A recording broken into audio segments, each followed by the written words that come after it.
4 and 12. Matthew 16, 27.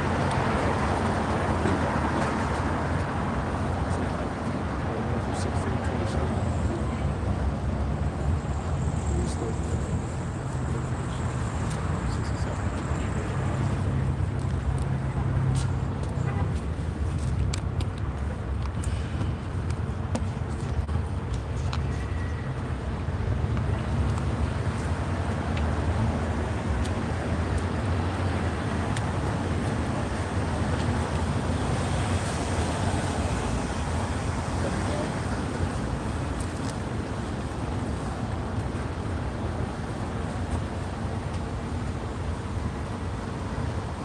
All right, shalom, shalom. With the GMS Virginia camp back out here once again to do what we've been called to do, and that's prophesy. Before we get started, like always, I want to give all praises and glory to Yahweh, Hashem, Hashem, Kakadash. Come on, it's our teachers, the elder apostles, the great millstone. Shalom to the hopeful elect. We're going to get into the topic of what you reap, you will sow. All right, what you sow, you will reap. And that's with anything in life, all right? In the truth, in the world, whatever you sow is what you reap. Whatever work, whatever effort you put into something, that's the outcome that you'll receive in return, all right? Whether it be an aspiration, a desire, a dream you have in this world to pursue, whatever hustle or energy you put into that, that's what you'll get out of it. And while you look at these celebrities, these entertainers, a lot of them went so far as selling their souls because that's how much they wanted to achieve their passion in this world. But what did they get?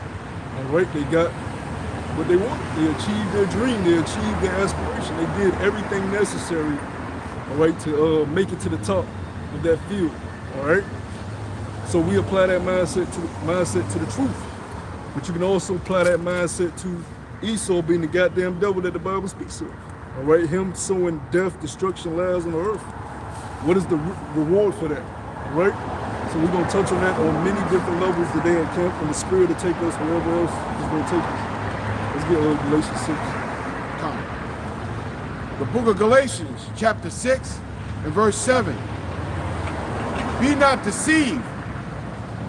God is not mocked.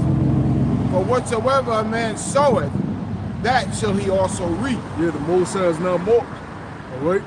Whatever a man sow, you shall reap. Whatever you're putting your hand to the plow to, you're working towards something. All right? So we look at it from the truth aspect. What are you working for in the truth? What is your goal? What did you set goals for yourself? All right? The ultimate goal is to get the kingdom. We know that. But you should have other goals in the truth. All right? You should have levels you should be trying to attain. All right? Read that again, brother. Come. The book of Galatians, chapter 6 and verse 7. Be not deceived. Yahweh Hashem Yahushai is not mocked. That brother get in Genesis where the Lord said, you should work by the sword of thy God. So you get that word. Because you have to work to get what you want in life, all right? The scriptures tell you if a man doesn't work, he don't eat. All right? There's another scripture that says, O thy sluggard, consider the ant in his ways. All right, look how the ant continues to work to build the ant kingdom. All right? They work, they toil all throughout the day. They ain't lazy, they ain't lackadaisical. They're in line, they're in order. You may look at the ants following in a line and be like, what the fuck are these dudes doing? But they're following their purpose. All right? They have a goal in mind. They have something they're trying to accomplish. So they're on fire trying to accomplish it. Right? So they're gonna reap whatever they're sowing. So when you go into the ground and you look at an ant kingdom and you look at the miraculous, thing that they built, it'll blow your mind, it'll shock your mind. It's a little hole that's in the ground. Within that little hole is tunnels, little houses, the main area where they keep the main queen ant,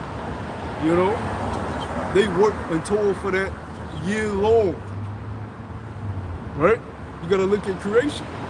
Everything has a purpose under the sun, like the scripture said. So apply your purpose. What is your purpose? What are you working towards? Better get that Genesis. This is the book of Genesis, chapter 3, and I'll start at verse 17. And it says, Unto Adam he said, Because thou hast hearkened unto the voice of thy wife, and hast eaten of the tree of which I commanded thee, saying, thou shalt not eat of it. Cursed is the ground for thy sake. In sorrow shalt thou eat of it all the days of thy life. Verse 18, thorns also and thistles shall it bring forth to thee, and thou shalt eat the herb of the field. Verse 19, in the sweat of thy face thou shalt eat bread till thou return unto the ground, for out of it was thou taken, for the dust thou art, and the dust shalt thou return. Then the Lord told Adam, all right, the first spirit, first man, Adam, that look, because you left your purpose and followed after a woman, I'm gonna have you work for your bread now. All right, by the sweat of your brow, you're gonna have to toil. All right, you're gonna have to work for everything that you desire, whether it be a better living situation, whether it be a better transportation situation, whether it be being able to provide more for whatever family you have, or people that you have around you that you care for. You're gonna have to toil day in and day out to achieve that. Right? That was a curse he got from leaving his purpose. So now that you're waking up to the truth and you know what your purpose is, what do you have to do to achieve your goals? What are your goals? All right? You know you're a Hebrew Israelite now. You should set goals for yourself. Okay, I want to know this amount of Hebrew words and by this amount of time. I want to know, this breakdown, but not only know this breakdown, how to go into the history of it. All right, look at the maps and know where these locations at that the scriptures are describing. When they mention certain land names, I want to learn what's the history behind these people that the scriptures are mentioning. All right, you should set goals for yourself to increase yourself within the truth.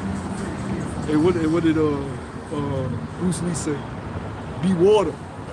Water flows. Water keeps going. The truth is like water. It's not stagnant.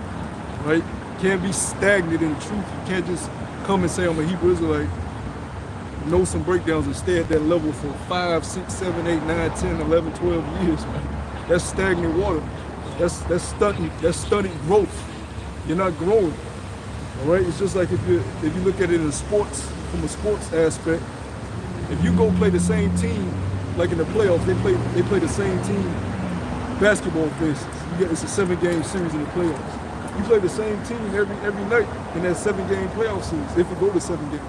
But if you go with the same damn plays every game, they're gonna be able to draw a play to defeat that shit. You're stagnant. You ain't growing. You ain't learning. You're supposed to go back in back in the locker room, get on the chalkboard and say, okay, this is what we went wrong at. Or in football, they watch game film. Okay, the corner, the safety, they caught me right here.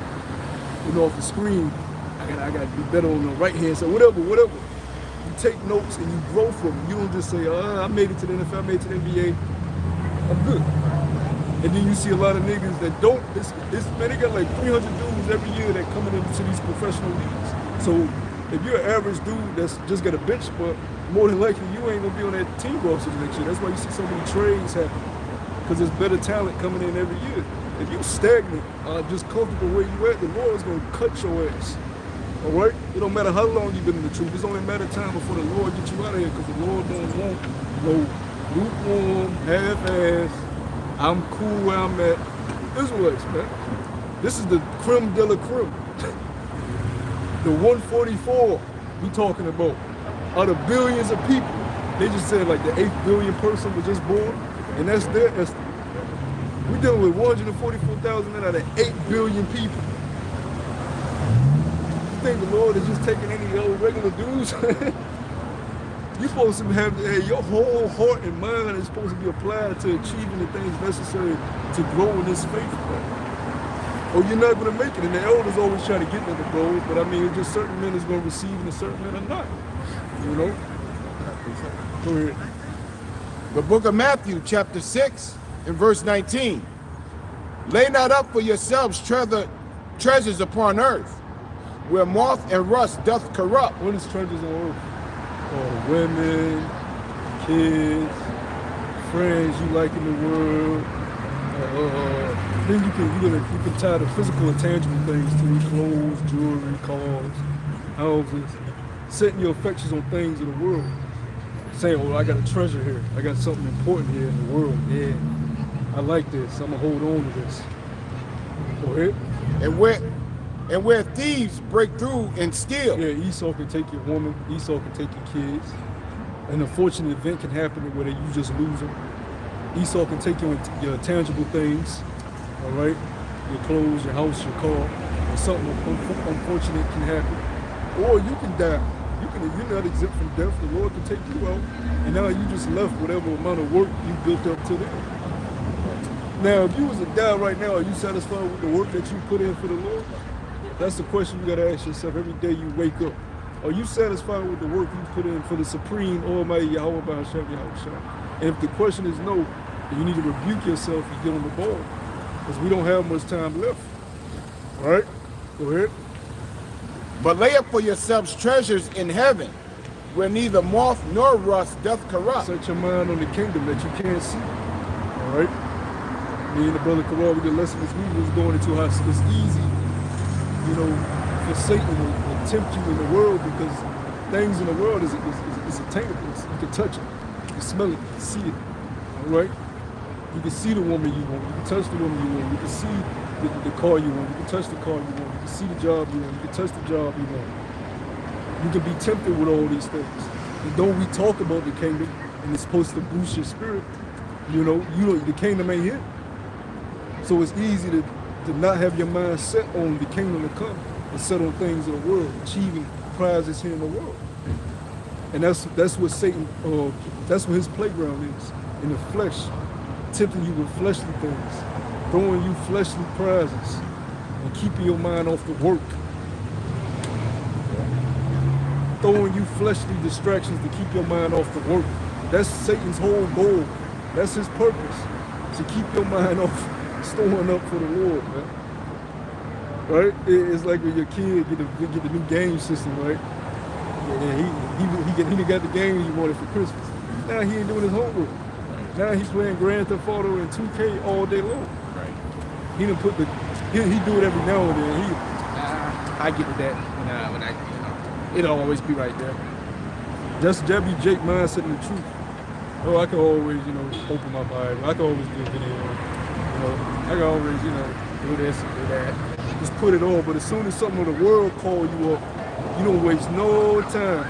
You don't waste no time. And you don't think the Lord sees that? You playing with fire, literally, Go ahead. And where thieves do break through nor steal. Yeah, Esau can't take away what we have waiting for us if we continue to store towards Yahweh B'Hashem Yahushua. He can't take that. But he wants to take that. He wants you to, when you go into the next kingdom, you see that you left with really nothing compared to what the elect's going to have. Because though all Israelites going to be decked out and wealthy out of this world, when you see what the elect have, you're going to be like, damn, you on a low level compared to what the Lord is going to reveal to the elect men. Where they're going to be able to go, the things that they're going to be able to do. Just because we're going to be all gods don't mean everybody going to have the same spiritual capabilities. That may be restricted for a certain level of group of Israelites. Don't think everybody going to be doing the same exact thing. There's going to be certain levels. You knowing that, but see, if you don't meditate on these things, your mind's always on worldly things, you don't even consider that. That maybe in the kingdom, I might not be able to fly like some of them brothers. I might not be able to teleport like some of them brothers. You don't know what gifts the Lord is going to give to certain men in those days, man. That's the mindset you're supposed to have. That's why the truth is likened as a gift. All right?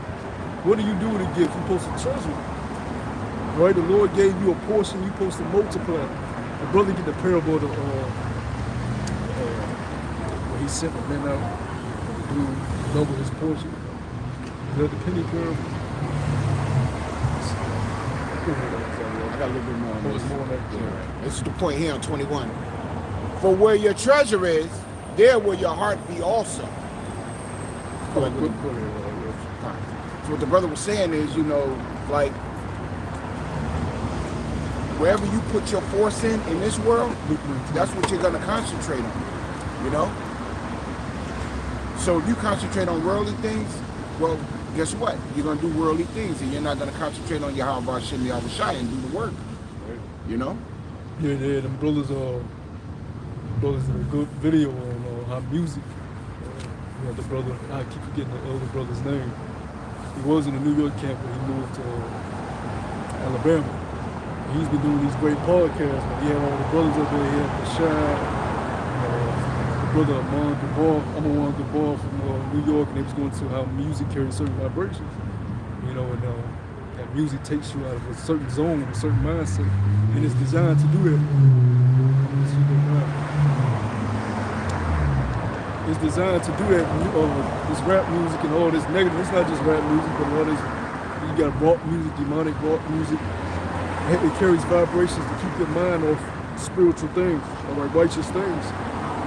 And it's not just music that does it, all right. There's so many distractions in the world that keep your mind off your growth. Yahweh B'Hashem Yahushua. And it's not just doing videos either. Your growth is your walk within the Lord. Like we was going into last week, your conduct, your conversation. Are you growing with the way you act, the way you behave? All right? Do you still fall and slip over the same bullshit? Where's your mindset? Has your mindset grown? Are you on a different level? Your speech. All right? That's how you should be measuring yourself. When the scriptures say examine if thou be in the faith, right? When you go into that word examine, it means to scrutinize very closely. So you're supposed to be examining yourself daily that thou be in the truth. Okay, am I growing? Am I changing? Right? Am I still keeping company around niggas? Is my mindset still set on nigga shit, worldly shit? That's when you're examining yourself. If you're not doing that, you're not examining yourself. You're just going through the motions. All right? It's easy to just go through the motions. Go ahead. Is that it on there, book? Yeah, come on. This is going back on the point that you had made concerning about are you content with the work that you have been doing for Yahweh B'Hashem Yahushua, man? And the answer to that question is no. You shouldn't be content at all. You should always want to keep yourself occupied, in the spirit. So this is Isaiah chapter 62 and verse 6. It says, I have set watchmen upon thy walls, O Jerusalem, which shall never hold their peace, day nor night. Yea, they make mention of the Lord Yahweh B'Hashem Yahushua, keep not silence. Yeah, prayer. You know what I'm saying? Prayer, man. You're supposed to be praying. Taking time out your day, get on your knees praying. Man. All that in your head shit is cool too. But that's what you call lazy prayer. All right? When you just throw a prayer up to the Lord. You gotta you need to take time out your day, get on your knees to the Lord, man. With your head bowed down and pray. All right? All that we do the quick prayer. You do the quick prayers in your head. Maybe in your car throw up a prayer. You know what I'm saying? They throw up a prayer before you do a certain situation in your head. But that's what you call a quick little hot pot. That's a hot pot prayer. You know what I'm saying? The Lord wants them oven prayers, man. He said your prayers is incense. Here is the angels. You got Rafa Allah and the angels that in the Apocrypha they talks about how they carry the prayers of the saints. You wanted them to just carry hot pocket prayers, short little prayers you just came up in your head. It should be times out of the day you on your knees just praying to the Lord, man. Asking for forgiveness and being specific about what you need forgiveness for. If you ain't doing that, then you ain't out examining yourself. You gotta examine yourself and rebuke yourself and change that. Scriptures say pray without ceasing.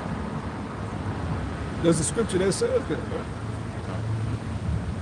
Those are the things you're supposed to work on. It's not just doing videos, it's not just going to camp. It's your whole makeup now. It's you as a new creature. Where's your growth at? Are you monitoring your growth? Where's your goals at? Are you monitoring all your checklists? Or are you just going through the motions? Go ahead. So I'm going to go into that word watchman. In the Hebrew, it says shamar.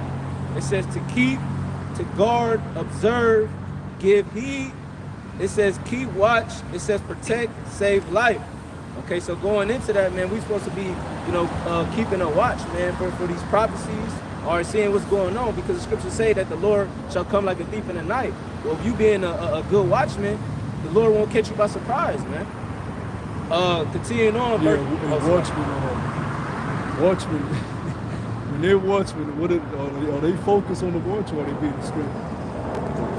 Because if you gotta imagine if you was the king assigned you to be the watchman of the tower, and here it is, the enemy coming, your ass talking to Keisha ass. Keisha, after I clock out, I'm like, we gonna do the you know what? Then an arrow gets shot through your fucking neck. How did what's his name get taken down? How did the grandson of Nebuchadnezzar get taken down? With the knights of the Persian and me? Was not he entertaining women? Was not he drinking and getting drunk? Was not he being he wasn't observing shit. And he was losing his kingdom as he was speaking. Right? You don't know when the Lord's gonna cause the lights to go off in America, telecommunications to go off, food to just disappear in the stores, the next plague to hit the streets. They just hit the news, Ebola back. They saying they already prepping for another Ebola outbreak. You know when the Lord's gonna allow pestilence to just run rampant. But you being distracted with worldly things, that's how you know you comfortable with where you at. When you gonna find yourself in a dire situation. When you step on this side, this is deadly serious, man. Deadly serious. It's cute that you got Jake waking up now, but these Israelites, they gotta tell Jake about the dangers that's coming, man.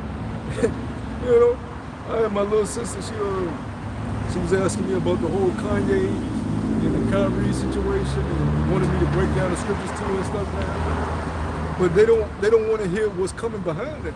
Okay, you're a Hebrew Israelite, but now you have to prep your mind for straight destruction and death that's about to befall this earth. And that's the message they don't want to hear. You got a lot of Israelites that don't want to hear that message. That's why you got camps like IUIC. They got all these people in their camps that don't know destruction is coming. Because you telling them there ain't gonna be no Jacob's trouble, there ain't gonna be no destruction. I could be a Hebrew Israelite and just eat Cheetos and Doritos and drink till like my belly is about to bust, sit on my ass and don't work for the Lord, continue to be a half-ass nigga, and then it get beamed up. That's what you see in these camps. Half-ass Israelites, man, that have no fear of the Lord. Holding posts, don't know no history, don't know how to really go delve into the scriptures, don't know how to stand on the foundation on their own. They ain't reading, they ain't studying, they ain't praying. These niggas are just niggas with fringe t-shirts on, right?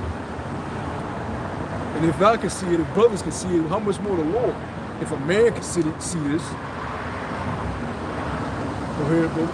And the evidence is that we had this guy, right? I mean, he was in Richmond, and he was from IUIC, and he came, so you know, the men are not learning. He was like, I'm finna cut y'all right now. Y'all say Esau, the so-called white man, when the scriptures tell you Alexander was the king of the land of Japhet. That's how you know they not learning and students. You know? If I conquer the land of Texas, they gonna say, hey, I'm the conqueror of Texas. Don't mean that's my nationality, you fucking nigga. Go ahead, brother. And that's the basis you see these guys using. When you looking at this guy, or what's this guy name that's popular now because it's movie? Dalton. They use that basis of Alexander, the scripture that Alexander was the king of Japhet, but what you had in that land was Japhet dwelling. You gotta understand the history behind that.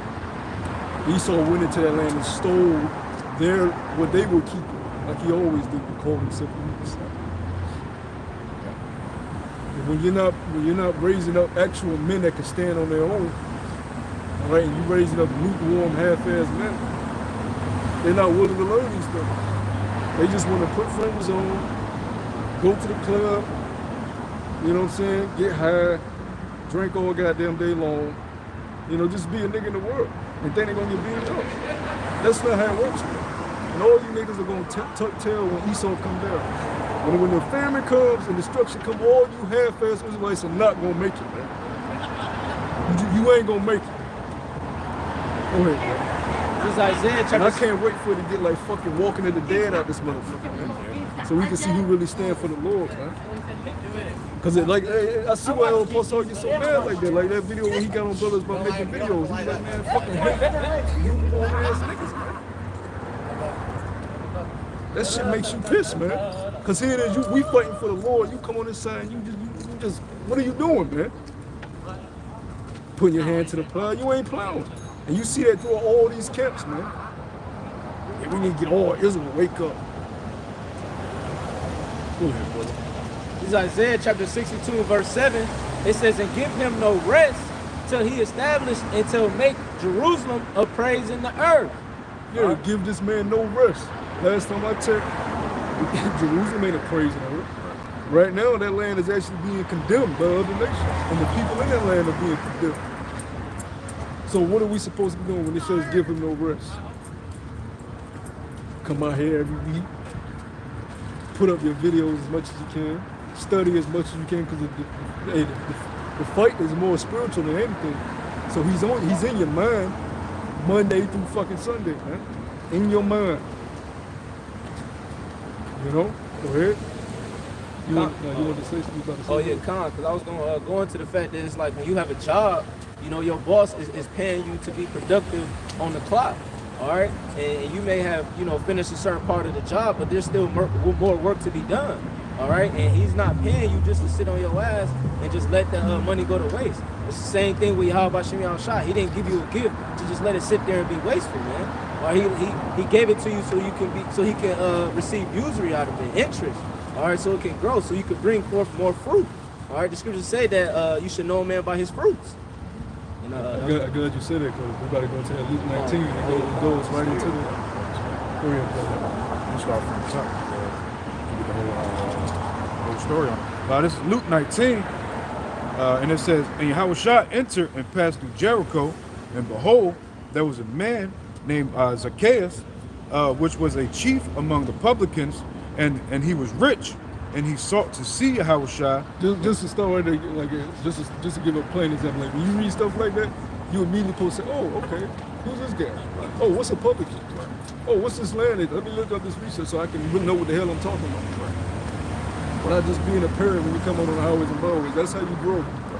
That's how you be able to stand on your own in that day. That's how you take the training wheels off, right? That's how you become a prophet of the Lord. Go ahead, brother. It says, and he sought to see Yahushua, who he was, and could not for the press, because he was little of stature. And he ran before and climbed up into the sycamore tree to see him, for he was to pass that way. And Yahushua came to the place, and he looked up and saw him, and he said unto him, Zacchaeus, make haste and come down, for today I must abide at thy house.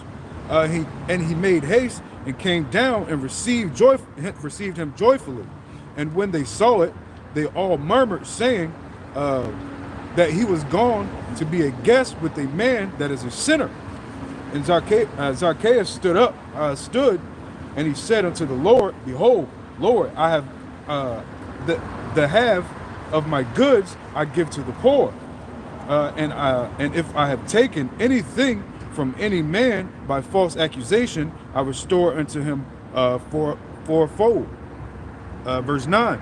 And Yahushua said unto him, this day is salvation come to thy house, to this house, for so much as he also is a son of Abraham.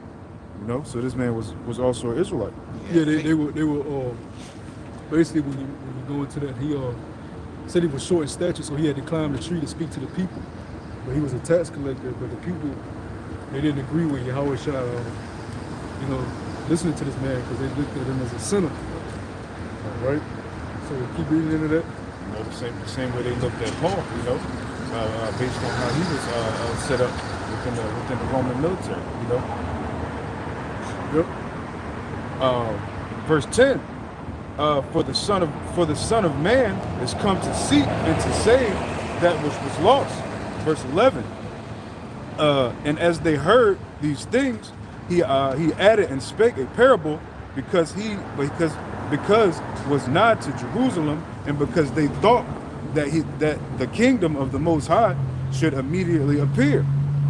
He said, therefore, a certain noble went into a far country to receive for himself a kingdom and to return. And he called his 10 servants and delivered them 10 pounds. And he said unto them, occupy until I come. But his citizens hated him and sent a message after him, saying, we will not have the man to reign over us. And it came to pass that when he was returned, having received the kingdom, then he commanded these servants to be called unto him, to whom he had given the money, that he might know how much every man had gained by trading. Can I get that definition of occupy? Get the scripture that goes with that. The definition of occupy, G4231, and it is to be occupied in anything, to occupy in a business, to carry on the business of a banker or trader, to busy oneself with, that is, to trade, occupy. Yeah, and you don't got to get the precept, but there's a precept that says the Lord told the servants occupy till you come. That means you steady busy. All right? Scriptures also say putting that off from day to day. Putting that off from day to day, because like I said, you don't know if the Lord will require your life tomorrow. That's the pride of life to say, oh, I can do that tomorrow, I can do this tomorrow. You don't know what the hell you can do tomorrow. And that's the pride of life, man. Go ahead. Verse 15.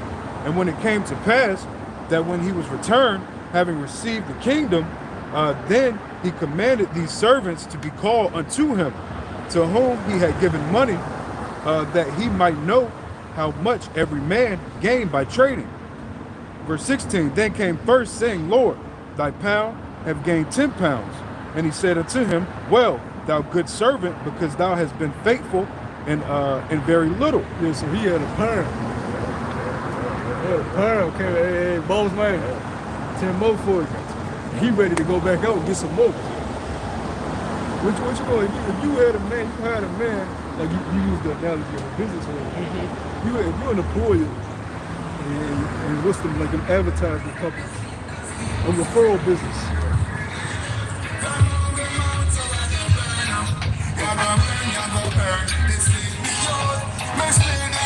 Yeah, like a referral business. You gifted one referral, and you go back and tell your boss, hey, I got 10 more referrals for you. What you happy? I'm gonna boost you up the level to tier 2 and tier 3. I'm gonna boost your ranking. Cause I need men like you around. Stop it. Yeah. Cause when we talk about hiding your candle is not just, oh, I don't go out to teach. It's more than that. You can be in a camp and hiding your candle. If you're not exhausting everything that you've been given of your gift, you're hiding your candle. The Lord gave you an understanding, and you're not utilizing it to the best of your ability. You're hiding your candle. You're literally hiding your candle. You're literally diminishing your work.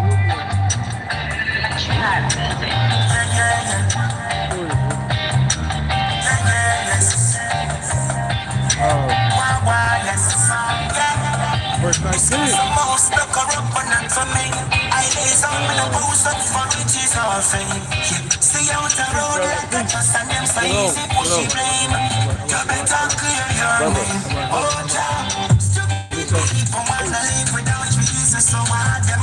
Go ahead, man. Can you turn that down for us? It's kind of loud, bro. We were talking when you came up.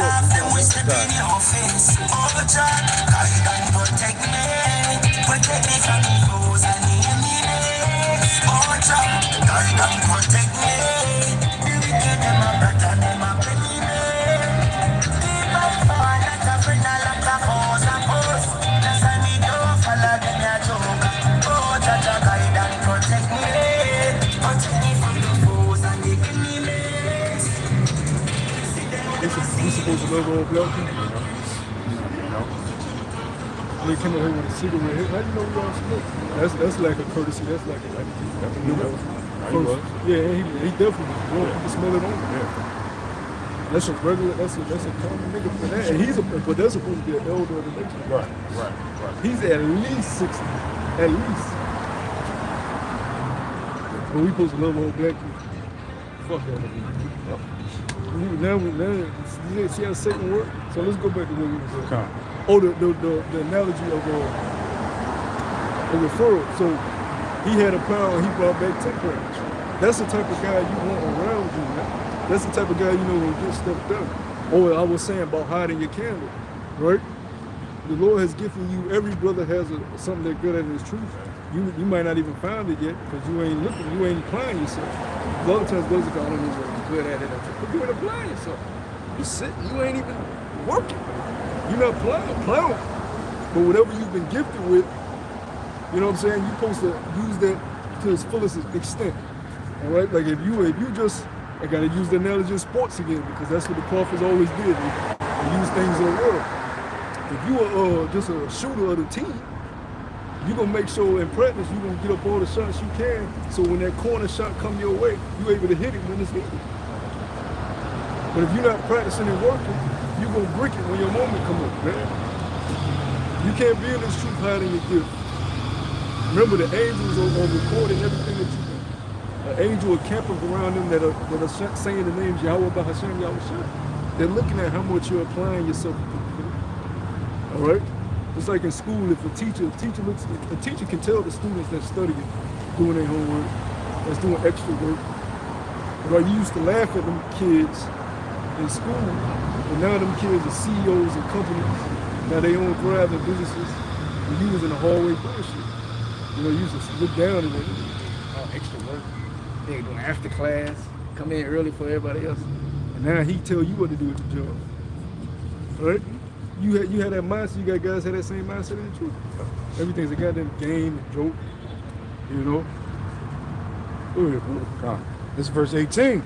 And it says, and the second came, saying, Lord, thy pound have gained 5 pounds.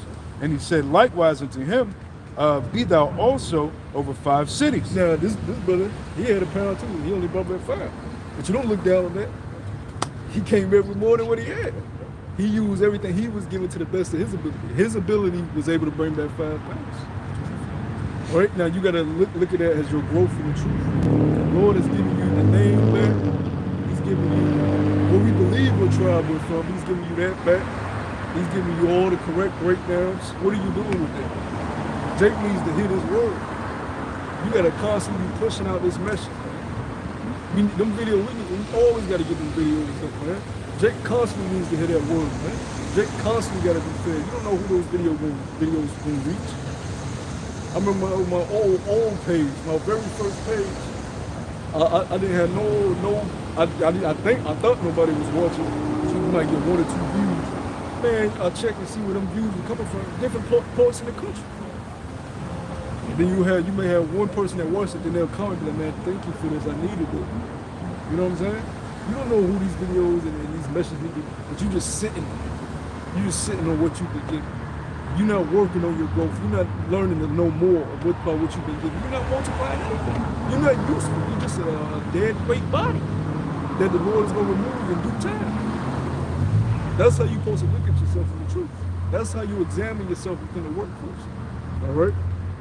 I'm glad you used that analogy about the job, man, because when you look at certain guys on the job, some people get promoted, some people don't get promoted.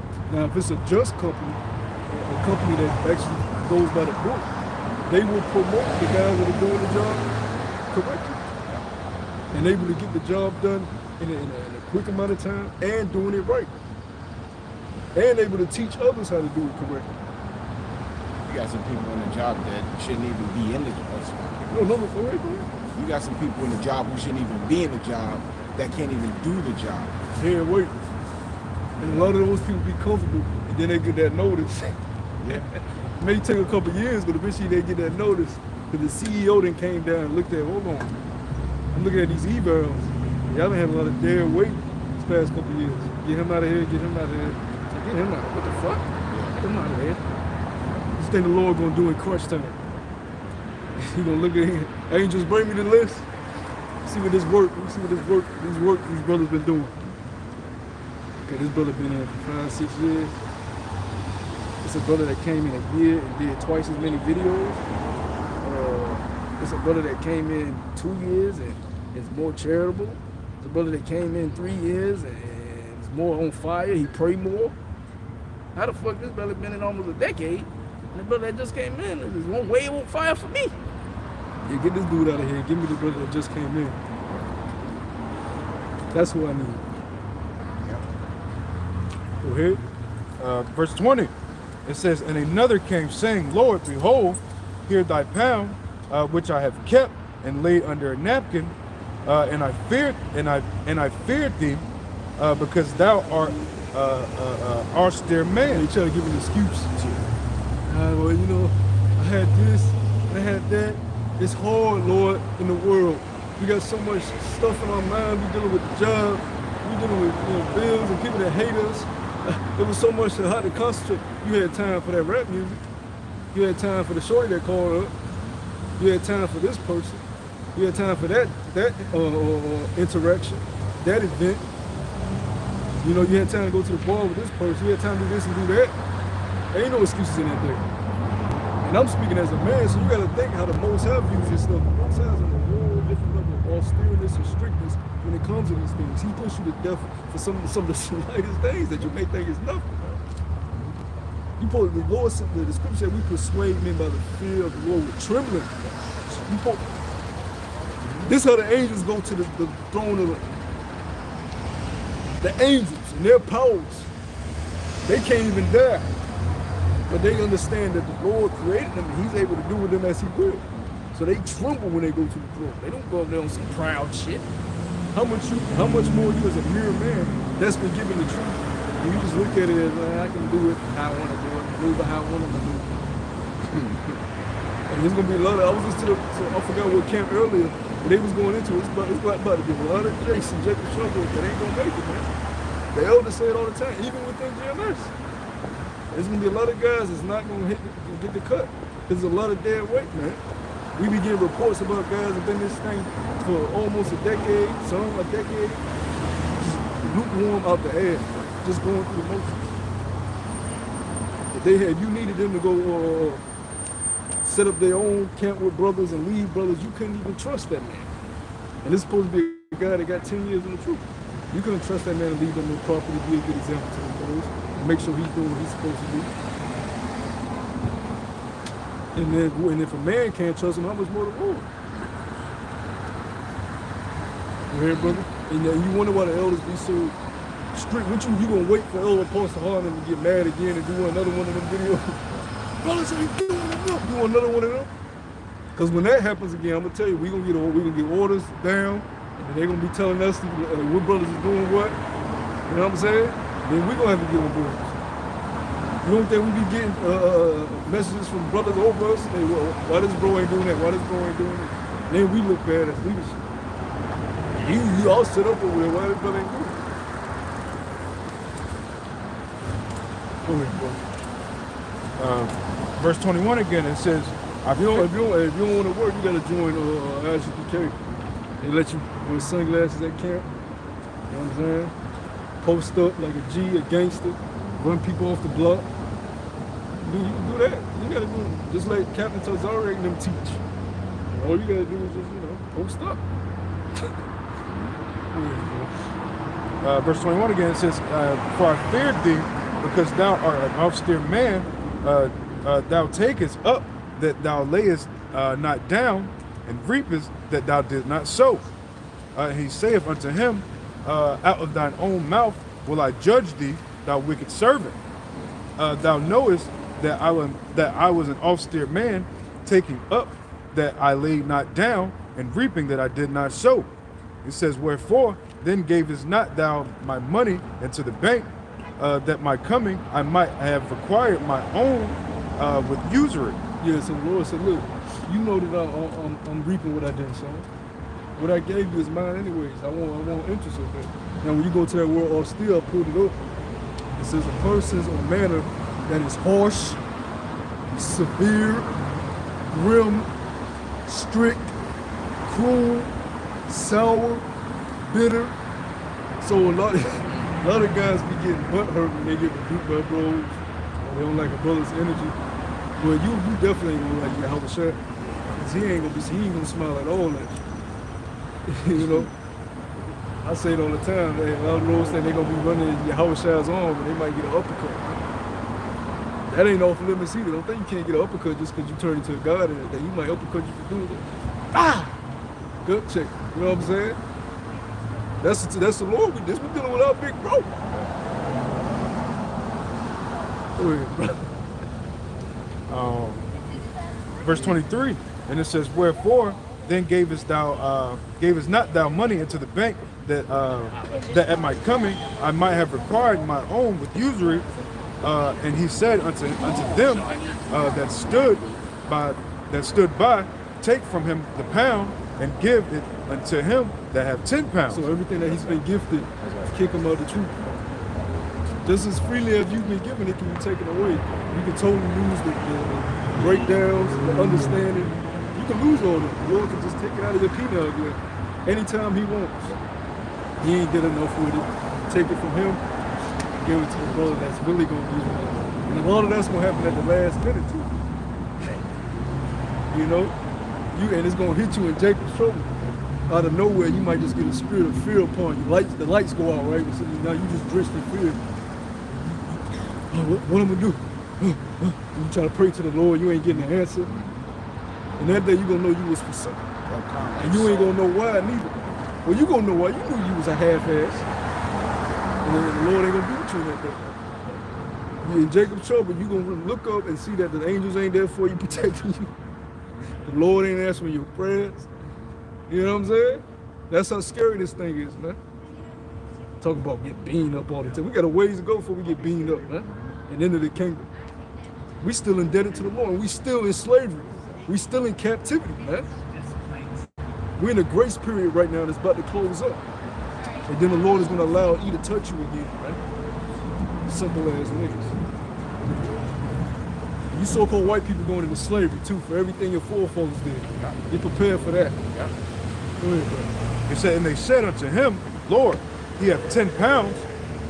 For I say unto you, that unto every man which shall be given, and from him that have not, even that he shall be taken away from him. Verse 27. It says, but those mine enemies, what was not that I should reign over them, bring hither and slay them before me. You know, and that's the harshness of the Lord. You know, if you ain't giving your full potential, you know, in your portion that the Lord has given you, you know, hey, you're growing weary of serving the Lord. You know, and when it hits the fan, like the brother said, hey, the Lord might take the spirit from you. You know.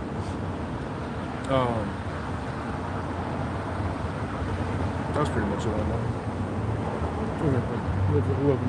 I gotta pick this up. The book of Matthew, chapter 10 and verse 34. Think not that I am come to send peace on earth. I come not to send peace, but a sword.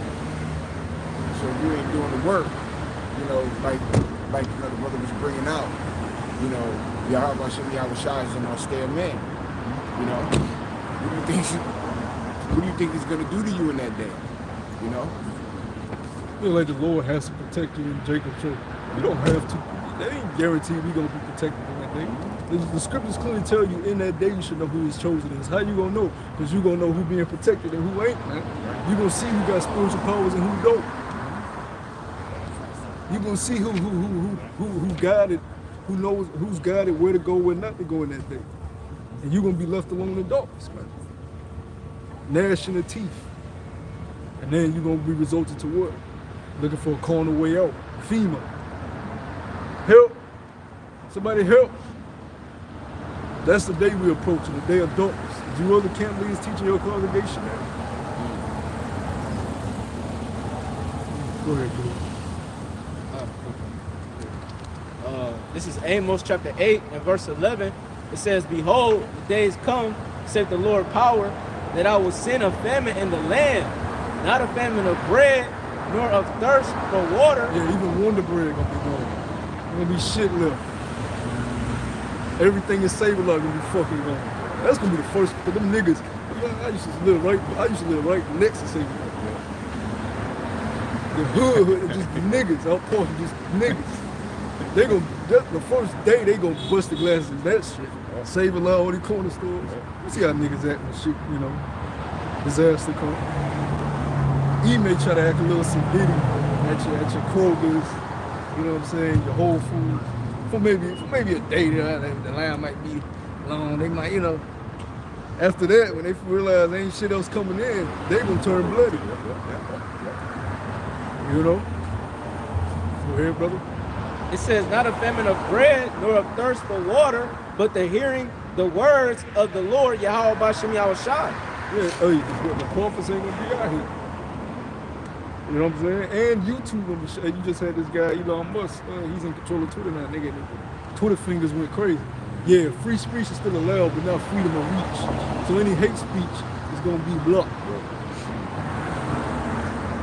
You know, so they already laying the groundwork for what they deem as hate speech. Which means what? They got their eyes on us. Some of us gonna be thrown into what? Prison. Some of us gonna be what? Beheaded. Right? That's the plight of a prophet. Read everything that happened to a prophet was either he got put to death at the hands of these wicked men, either he was locked up in prison. You know what I'm saying? It wasn't no good life for a prophet, man.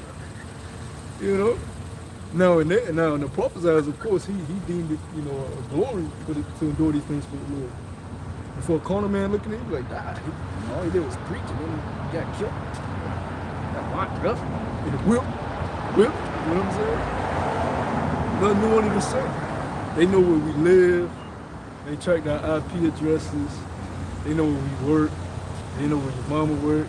You know, they know what school your family, your brothers and sisters go to. They know what school your children at. You know everything about you, man. This is the truth. COINTELPRO is in this.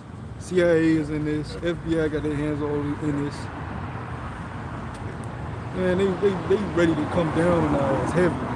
And you playing games with the Lord's gift that he gave you? Lord have had your ass forsaken in one of them torture rooms they got.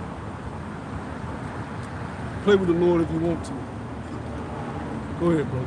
Slocky, if I can add, and going back to the point about where they know where we at, you know, my rib, she had an appointment with the nurse. It was over the phone, and they was asking, you know, how many relatives I had, she had. You know, they was, you know, doing a diligent search, you know, on certain situations that was personal. And I'm just looking like, what does this have to do with, you know, her health and the baby? You know what I mean? And that just shows that how desperate Esau is, and he's going to go to the extreme to find out where you are, man. Because when that day comes, they coming in like a flood. Shit, 2 times, we don't know if it happened to brothers. I had 2 strange numbers call me. The first one, I answered. Shit, ain't nobody, I said, hello? Ain't nobody say shit. Then just hung up. Then another day, another strange number called me, and I didn't answer. And then I called it back. It just, what the fuck? What the fuck is this weird shit, man? We in the tunnel of being circumspect, man. Yeah. Watch. He allowed Kanye and Kyrie to do that shit, man, so he can demonize the truth even more. You know, regardless if they were used or not, he allowed it to happen. Don't nothing get shown in this man's media that he's on that he don't want you to see. If he didn't want you to hear about Kyrie and Kanye, you wouldn't have heard about them niggas. He would have killed their ass if he wanted them dead. He would have shut their mouth if he wanted to shut their mouth. You know? Kanye told me, yeah, they don't kill me. If they wanted to kill you, you'd be dead. Nigga, they didn't took out presidents, leaders of countries, people way more important than Kanye, man. They took out Hitler. You know, they want you dead, they'll kill you. Obviously, they wanted him to speak. If they wanted to take that documentary in Hebrews to Negroes off, they would have took it off. They don't want it off.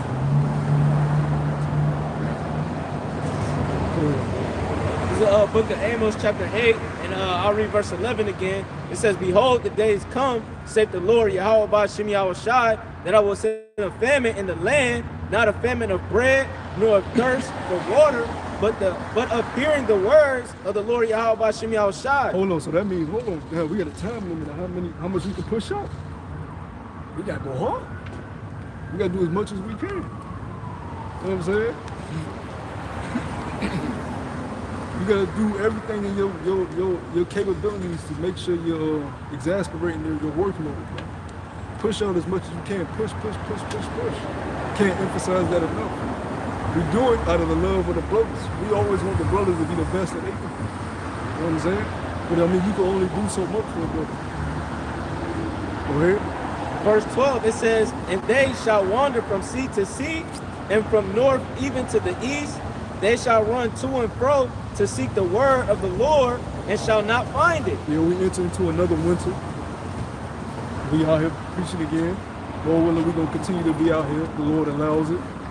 See Jake, do you see Jake lined up? Listen, who's to say we're gonna have another winter out here being able to prophesy? By the looks of it, I don't think so. You know, I don't think so. They doing they're entering into what is it, a 12-week digital dollar project. It had already started, it's about to start. We here, man. The bombs just went off in Poland. You know what I'm saying? Yo, this may be the last winter you see paupers out on the highways and byways. So we don't know when the Lord is gonna shut our mouths. Go ahead, brother. Colin, just going into the scripture, like it says in I forget the verse, but it says, call upon the Lord, seek upon the Lord while he is near, call upon him, roughly paraphrasing. Because there's going to be a point in time where the Lord Yahweh Shem Shai is not going to be out here. All right, the scriptures speak about the 5 virgins that were fool and wise. All right, if you didn't have that oil, you didn't have this truth, then you're going to be out without Yahweh Shem Shai. And he ain't going to protect you in these times, man. And you're going to have people, you know, coming out to the streets trying to figure out where the prophets were, trying to break down this and trying to figure out what they're going to do in these times. You know, my kids, they ain't got no food to eat, you know, things of that nature. But it's going to be too late. That's a horrible feeling, man. It's a horrible, horrible feeling, but that's why we try to, you know, we try to tell Jake, they gotta listen while they can, man. Take heed while you can. What is it, an iPhone?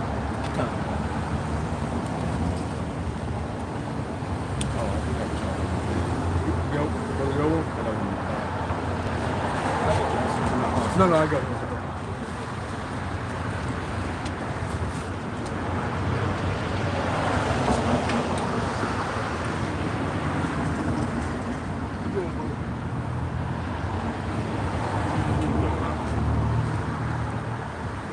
I'm gonna read the verse again.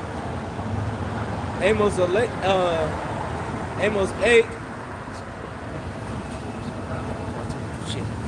in verse 12 it says, and they shall wander from sea to sea, and from the north even to the east. They shall run to and fro to seek the word of the Lord Yahweh Shem Shai, and shall not find it. You know, because the word is going out through the 4 corners of the planet Earth, man. This word is global, man. All right, so you're gonna have people all throughout the coast of the world trying to find this truth. They're gonna be looking at the, trying to find the internet. You know, we're gonna have an EMP. You know, they're gonna try to find these YouTube channels, and they're not gonna see anything at all, man. Or because Esau Edom, he's gonna tear down his word. He's gonna try to hide it. All right, he's gonna come and persecute the prophets, man. So you don't think that it would be wise for a prophet to be out here teaching? No, it's not safe. All right, it ain't the time to be teaching. You know, the grace period is up, man. The Lord is coming to bring famine, pestilence, and destruction to Babylon the Great. Yeah, it's a show called Jericho, right? I heard his brothers are watching it. Old show, but EMP attack happened. It was an inside job, but they tried to blame it on Korea, Russia, and Iran. But when the EMP happened, everybody was grouping up. Now, you don't want to be in that day grouping up with niggas of the world. Because I'm going to tell you right now, you're just going to die. You don't want an EMP attack. You don't want an EMP attack to happen, and your neighbor knock on your door. You're like, yo, you know where to go? Let's go. You don't want to be moving with niggas of the world. You're going to want to be, if you can't be with a brother, be by yourself, man. But a lot of people's going to be like that in that day. They're going to fall into that trap. When the lights go off, their neighbors, man, let's form a group and get the safe. Them niggas ain't got wisdom. They don't know what the hell going on. You know it's the judgment of the Lord. They think they trying to survive carnally, man. You can't be with no niggas in that day. That's gonna do whatever means necessary to survive. They'll steal in that day. They'll kill in that day. You can't band with people of the world when all hell break loose, man. Fuck, you gonna surely die. Go ahead, brother. Oh no, you got in my finish out. That's why the Lord said friendship with the world is enmity with him, because you're going to see during Jacob's trouble, friendship with the world is going to cause you to perish. Because people of the world have no wisdom. They don't know how to maneuver. You know, they do everything according to the flesh. I was watching another brother's video, a brother from Mississippi. His brother's name is Escape. But he did a very sincere video about his battle with porn. All right, and how it's a battle in his mind. And he said he overcame it. Of course, he said still battle with it, but that's something he decided to play out for the brotherhood. But a lot of people would just say, "Fuck it, I ain't gonna fight that demon. I'm gonna just do it because It ain't a sin to watch people have sex. So I'm just gonna delve into it and become and go bad. And now before you know it, it's just in your mind. It's just all in your pineal gland. Niggas' asses, just ass, and you know what I'm saying? Clouding your damn mind. Then you'll be working and then an image will just pop up in your head. The demon now pulled up out of your pineal. Here, nigga, remember this scene? And now your mind is on that shit. That's how it works. So, but a righteous man would say, you know what? I battle with this, so let me fight. Let me jab this nigga off. I ain't watching no clips today. You ain't get me today. Right? But a wicked person says, shit. As soon as I get my laptop, looking at videos all night. It's just the realization of the situation. You know? Because we're men, we go without, we're restricted. You know what I'm saying? We're in the flesh. But you have to fight those, you have to fight. You know what I'm saying? You're gonna have to have your slip ups, you're gonna have your falls, but the thing is to fight, be in the fight. If your demons ain't got no bruises, man, you ain't doing your job, man. If the Lord was to show you your demons and they got a clean face, you ain't doing your job. The demon's supposed to have a black eye, swollen lip, and that brother beat my ass this week. That's how your demon's supposed to be going back to the Lord. He beat my ass this week. You know?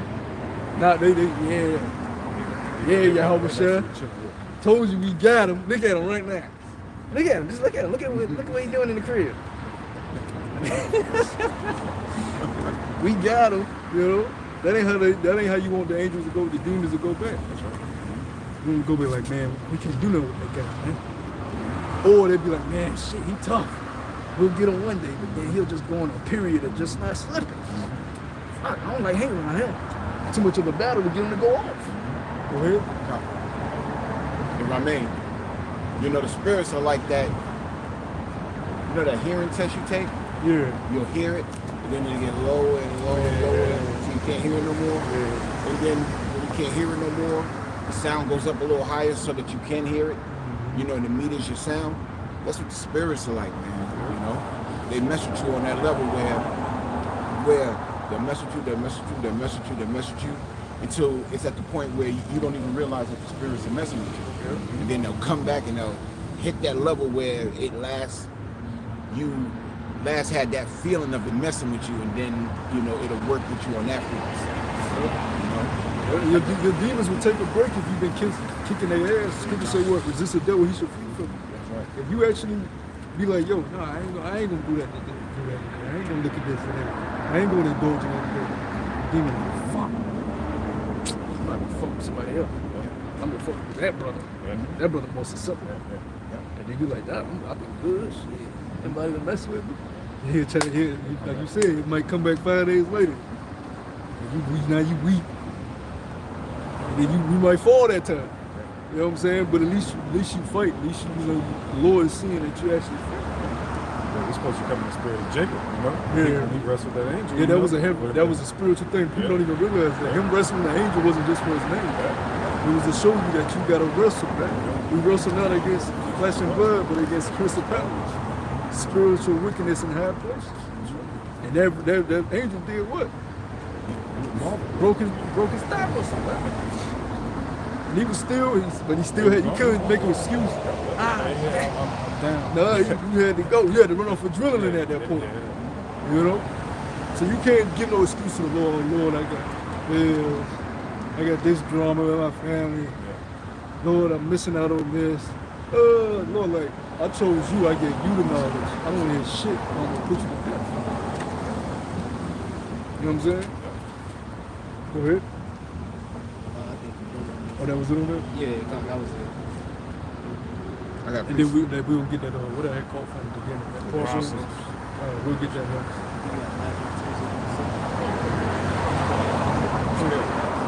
No. The book of 2nd Ezra, chapter 5 and verse 1. Nevertheless, concerning the tokens, behold, the day is come that they which dwell upon earth shall be taken in great number, and the way of truth shall be hidden,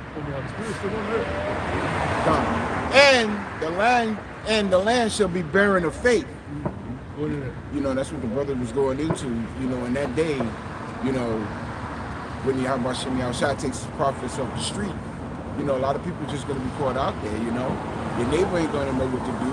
You know, like what the brother was bringing out. You know, your neighbor's going to knock on the door like, hey man, you know, what do we do?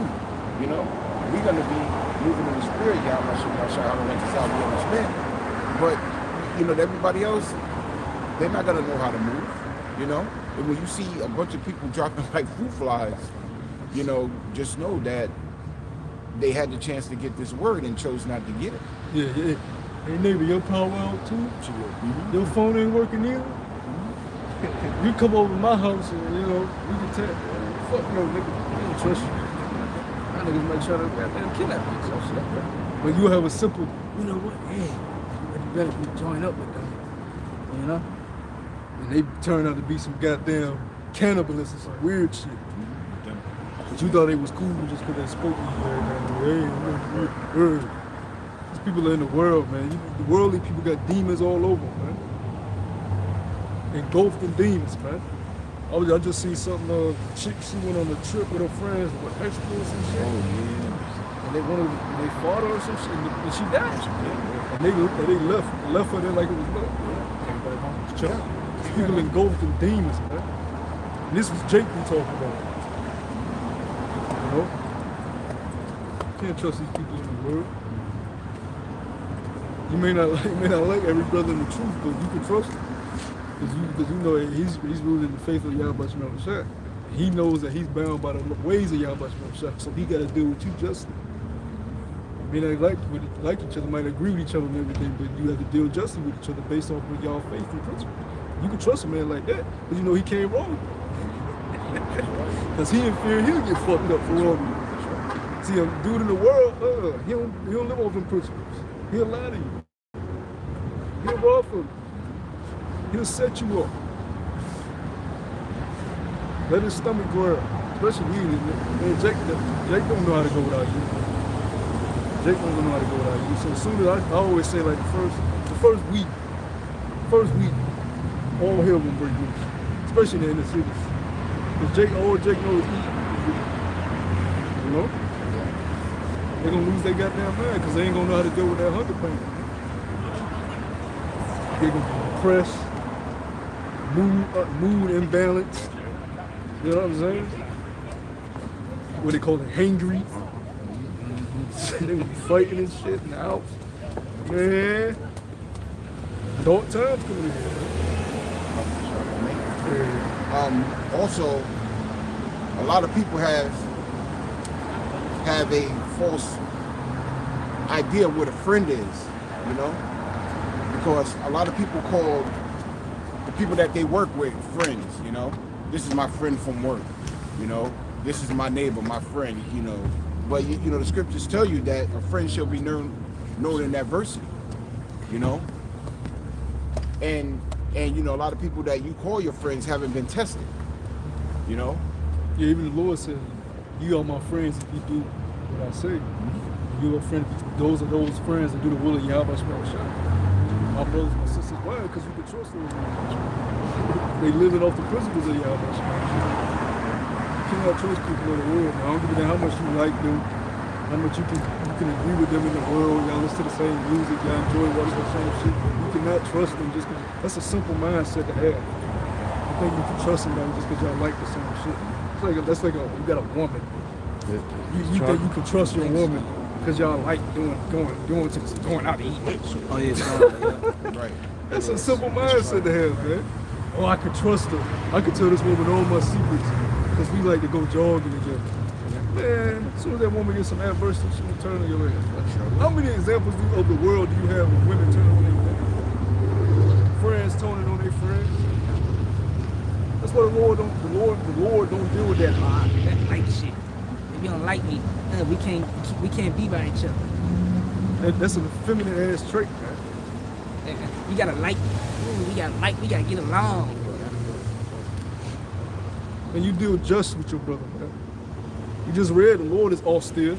He wasn't a man that you liked. He was a man that you got along with. He was a man that told you what it was, how it was. And get the job done. Or be punished, man. You know? It ain't about being liked. Right? Oh no, you was like something talking. Oh yeah, you know, like about friends. I got it right here. Because a lot of people's gonna be taken off guard by this as well, like what the brother was bringing out. The book of Sirach, chapter 6 and verse 10. Again, some friend is a companion at the table. And we vibe together. We chill together. My dog, we like doing the same shit. Yeah, I could be a complete fool around here. He don't judge me. He don't correct me. He ain't on my ass. We just cool, vibe, companion at the table, eating chicken and drinking beer. And will not continue in the day of affliction. Nigga ain't gonna be there, man, with all hell break loose. And they show you that in Walking Dead too a lot. They went to some of their friends' house. The friend was a damn zombie. Trying to eat their ass. Yeah. That's spiritual, man. Yeah. You go to that friend that day, that friend gonna have a gun pointed at you. Mm-hmm. Yo, Ray, what's up, bro? What the nigga, don't shut the fuck up, nigga. $40 all that shit. Give me everything you got. Come on, what's in your box? Come on, man. He got dry lips. What else you got? Come on. Run it, man. You know, you're like, damn. This be that shock on here. That's gonna happen to a lot of that shock on you. You gonna be vulnerable. Like, yo, this is 20 years of friendship. Oh, it's really gonna hit a lot of people. Go ahead. Verse 11. But in prosperity, he will be as thyself. Yeah, especially when you're doing stuff. Don't let you be a person that's doing stuff for him. He really gonna hang around you. This guy always with me, he always around me. He get the girls around me. You know what I'm saying? We party out. We show out. Yeah. Everything is calm, collective. We ain't got no worries. Go ahead. He will be as thyself and will be bold over thy servants. He will be as thyself. Y'all the same. Y'all basically, that's your friends in the world. Y'all the same. That's why you became friends. You like the same shit. That's how you become friends with somebody. You talk to them at the job or school. You find out, oh shit, we got the same likes and desires. Shit, let's hang together. You gonna be my boy, I'm gonna be your boy. And we will be against them because they don't like what we like. Right. Right. That's basically what friendship in the world is. We like the same shit, they don't like what we like, so they the opposite. We friends. That's right. Go ahead. Verse 12. If thou be brought low, he will be against thee. Damn. You know, I start off like, damn, bro, you all right? What's going on, man? You know, I just lost the job. Going through some tough times. All right, man, you know, keep that up, man. You know, I'm here for you, man.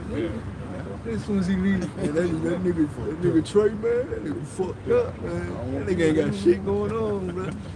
You know, I'm gonna be around this dude. You know, that's my dog. That's my dog. I'm gonna be around. I'm coming around here now.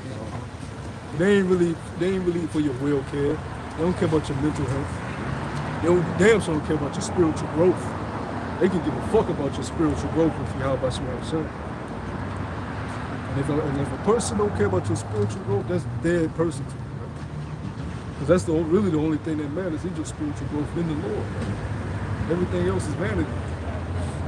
Right? And will hide himself from thy face. You know, come around. And they gonna message you like you see them call you like you used to. I was around with my family a couple days ago. I was like, damn, I found myself just I can't talk too long without going to the truth. So I can't come around here. I can't come around y'all, man. It's too rich. You know? I can't talk that long without going to the truth. You know? I mean, every brother's different. You know, every brother's different. But me personally, you know, after a while, I I couldn't do the worldly conversation. Ain't for me. Go ahead, brother. That's the spirit. Separate thyself from thine enemies, and take heed of thy friends. A faithful friend is a strong defense.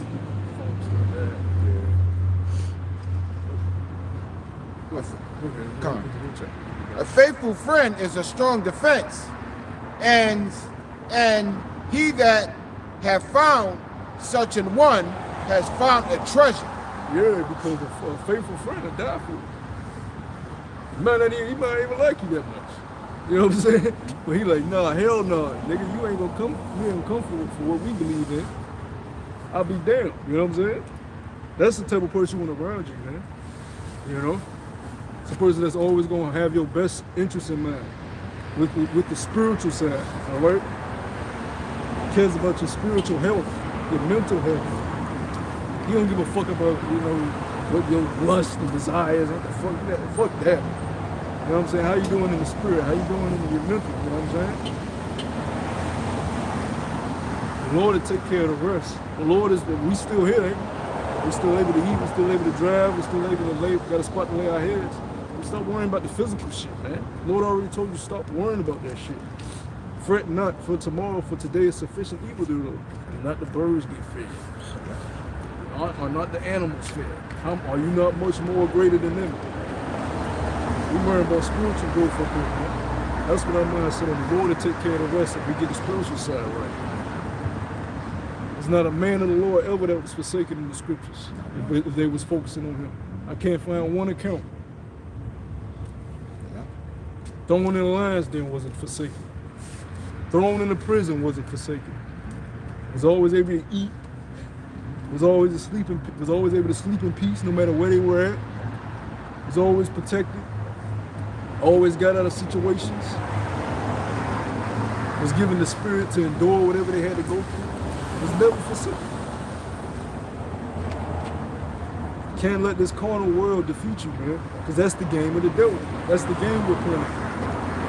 Can you overcome a wicked world? Or will you let the world turn you wicked? Because what you see with the 2/3 of our people, they have let the world turn them wicked. It's a horrible sight when you see, a group of Israelites go on vacation to Mexico and they get in a fight, murder someone they call their friend. That was somebody she trusted. Those were people she trusted enough to go on to lead a country. This place is sick, man. Go ahead.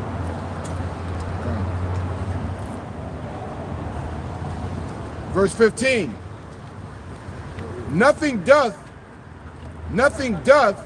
contravail a faithful friend, and his excellency is invaluable. A faithful friend is the medicine of life. Yeah, you look at, because you look at the videos that brothers put up. Man, that's brothers is really blessing brothers, well, when we do that. We're feeding each other, we're boosting each other up. Brothers got knowledge of all different type of things and freely giving it to help you, whether it be with herbs, whether it be with your conduct, whether it be with breakdowns you need, whether it be with how to deal with a woman, whether it, boosting your morale, teaching you about the kingdom and things that the kingdom is going to hold you. And those are the friends that matter, the friends that are giving you the spiritual boost that you need to maneuver throughout this wicked world. Matt Hoffa podcast ain't gonna help you. It's entertainment, but it ain't gonna help you. You know what I'm saying? I'm looking at one of his podcasts today. You looking at some guys, he's talking about something. But that ain't gonna feed you what you need. Whatever else you watch on the tube, TikTok is hella entertainment. You know what I'm saying? But it ain't gonna feed you. Now, it do have some truth out there, but most of the time, it ain't gonna feed you what you need. You just passing time. But when you can get on the tube, listen to brothers, that's a blessing, man. Imagine if that wasn't there. Imagine if the Lord just took that away. You would just left knowing your Hebrew Israelite and knowing whatever you know. You got to run with that now. You can't just get on the tube and pull up the brother's video. That alone would make me depressed. I'm on the app all day long looking at brothers. My own brothers. I'm looking at their videos. Okay, y'all, I see you. You doing your thing. Then I go to the nuts camp. You know what I'm saying? That would keep me going. I don't fucking goddamn twerking videos, man. And Satan, a motherfucker. I'm on the tube today and a bitch putting her legs and behind her head. And I did that. That's not even. I didn't even look at videos like it. Just meant it just advertised to me. I'm like, what the fuck, man? And then before you know it, you like, shit. Let me check out her OnlyFans. That's what I'm saying. Let's go. You're like, fuck this shit. It's like a girl can give you a sample and then you come back for more.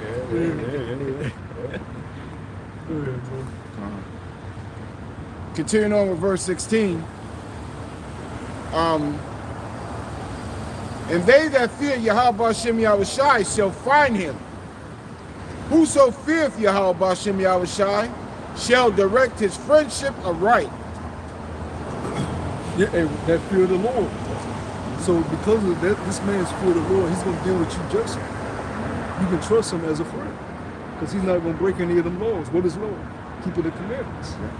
So that brother's showing you true love because he ain't gonna never defraud you. That's right.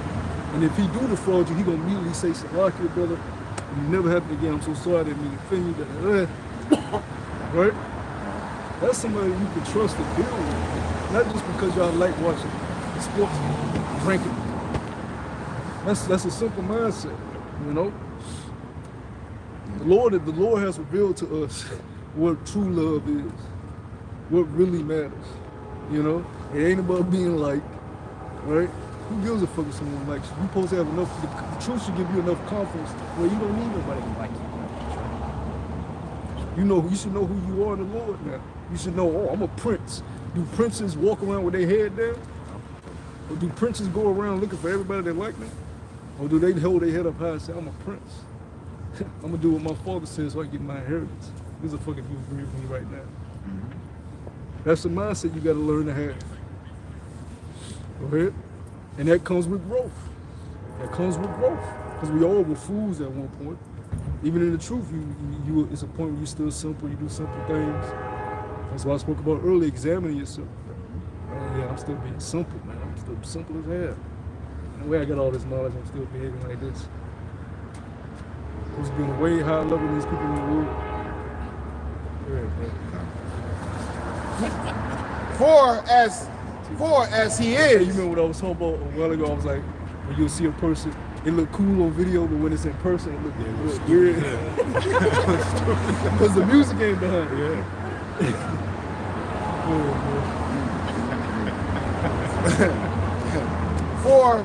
For as he is, so shall his neighbor be also.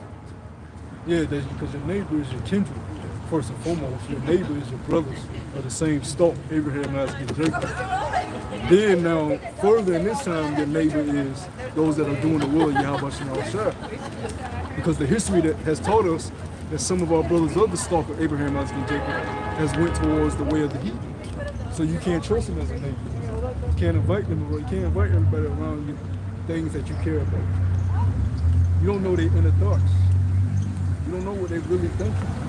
Because they're not basing their principles off of Yahweh Shah. Go ahead. Verse 18. My son, gather instruction from thy youth up. So shalt thou find wisdom till thine old age. You just, man, it's constantly learning. When you come to the truth, you should be constantly desiring to learn. I don't give a damn what it is. You know what I'm saying? So how I do this, how I do that, how I do this, how I do that, how I do this, how I do that. You know what I'm saying? And you can't be, what they say, closed mouths don't get fed. You can't be acting like you know some shit and you know you don't fucking know. That you ain't gonna never know shit. I ain't ask them to teach me shit. What the fuck? How you gonna ever grow like that, man? You gotta be as babes, man. Desiring the sincere milk. Hey, what's that? What's this? What's the answer to this? How I do this? How I do that? And then before you know it, 5 years down the line, now a baby coming to you. Yeah. You like, yeah, you do it like this, you do it like that, you do it like that. That's how the cycle works. That's what we do. We following so we can lead. We're not just coming in here just to learn who we are. We knew who we were before. We had a whole tabernacle set up, so we had a temple set up. We knew that we were speaking fluent Lashon Kodash. We had decked out garments. You know, women's hair was wrapped up. We had all that before. Where did it get us? In captivity. It's the inner man that we're working on now. Get that in order. Build that man up. Go ahead, brother. Verse 19. Come unto her as one that ploweth and soweth, and wait for her good fruits. The wisdom, you plowing, you working. That's a spirit. Because we were speaking about you reap what you sow. You know, you only gonna get out what you put in. You know what I'm saying? Hey, I always tell brothers that documentary is some of the best learning material. If you don't like to read, documentary. You know what I'm saying? You learn quick in a fucking hour. An hour of documentary. You got a whole bunch of knowledge, man. You know? You just gotta watch fucking when we speak about earlier, Marvel movies all goddamn day. Go ahead. For thou shalt not toil much in laboring about her, for thou shalt eat her fruits right soon. Yeah, man. Right now, we're supposed to be soaking up as much knowledge as we can. Herbs, medicines, you know what I'm saying? Health, you know. Hey, just something as simple as stretching. You know, like we speak about for the camera, something simple as stretching can make your day a whole lot better. Get your blood flowing throughout your body. You know, do simple. We used to do that in school. You forget all about it. But they used to have kids in the morning. I remember elementary used to be in the morning. And how you doing that shit and all that. But stretching, that's very healthy. Very, very healthy. Just that alone can boost, you know, your movements throughout your body. You know? I mean, just little things. You don't have to, just little things you just want to just better yourself all around. You got the wisdom. You got the keys. The Lord really gave it all to you. Now go run with it. then he gave us a smartphone with it. He said, look, I don't have my son's a smartphone. Well, look up everything that you need on Google. That's right. There's no excuses, man. No excuses, bro. Go ahead. Verse 20. She is very unpleasant to the unlearned. Yeah, wisdom. Like that guy that came up last week, I asked him, what was indoctrination. He kept saying y'all indoctrinated. I said, what is the word indoctrination? Man, I ain't trying to get into all that. What are you that scripture again? She is very unpleasant to the unlearned. She's unpleasant to the unlearned. That's right. You don't know what goddamn thing. So you feel unpleasant now. You feel uneasy. That's why even the fool is accounted wise when they shut their mouth and just listen before they get the sacrifice of fools. Cause you ain't been out here toiling for years. I know damn well you ain't been reading these scriptures for years. You ain't been studying for years. The Lord said we the authority. So why the hell you coming up here trying to act like you know more than us when I can bet you don't. I know you don't. Go ahead, bro. That's like you going to a fucking, it's like me right now, I'm gonna go into fucking the Lakers practice and tell Westbrook, yeah, Westbrook, I seen you bricking all throughout your highlights. Move, nigga, show you how to do. And you get in there and Westbrook break your fucking ankles and dunk on your ass, man. Westbrook, you suck. Yeah. And Westbrook been playing basketball since he was 3 years old, 4 years old, organized, unorganized, know every drill in the book, know every play in the book, off-screen plays, on-screen plays. The fuck you think you gonna teach Westbrook? And you got these commentators that never played sports talking about Westbrook doing this. You know what I'm saying? This shit be, this kingdom is laughable, man. You got people that been training in arts their whole life getting critiqued by people that never played the art.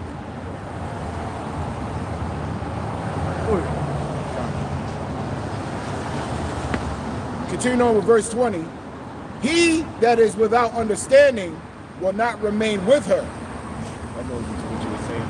Brothers that's been in for 10 years. You know, if you don't understand how important this is, the Lord will take it from you. And the wisdom ain't gonna stay with you. You can't get comfortable and think just because you know the truth that it's gonna be the truth forever. We see examples of it all the time.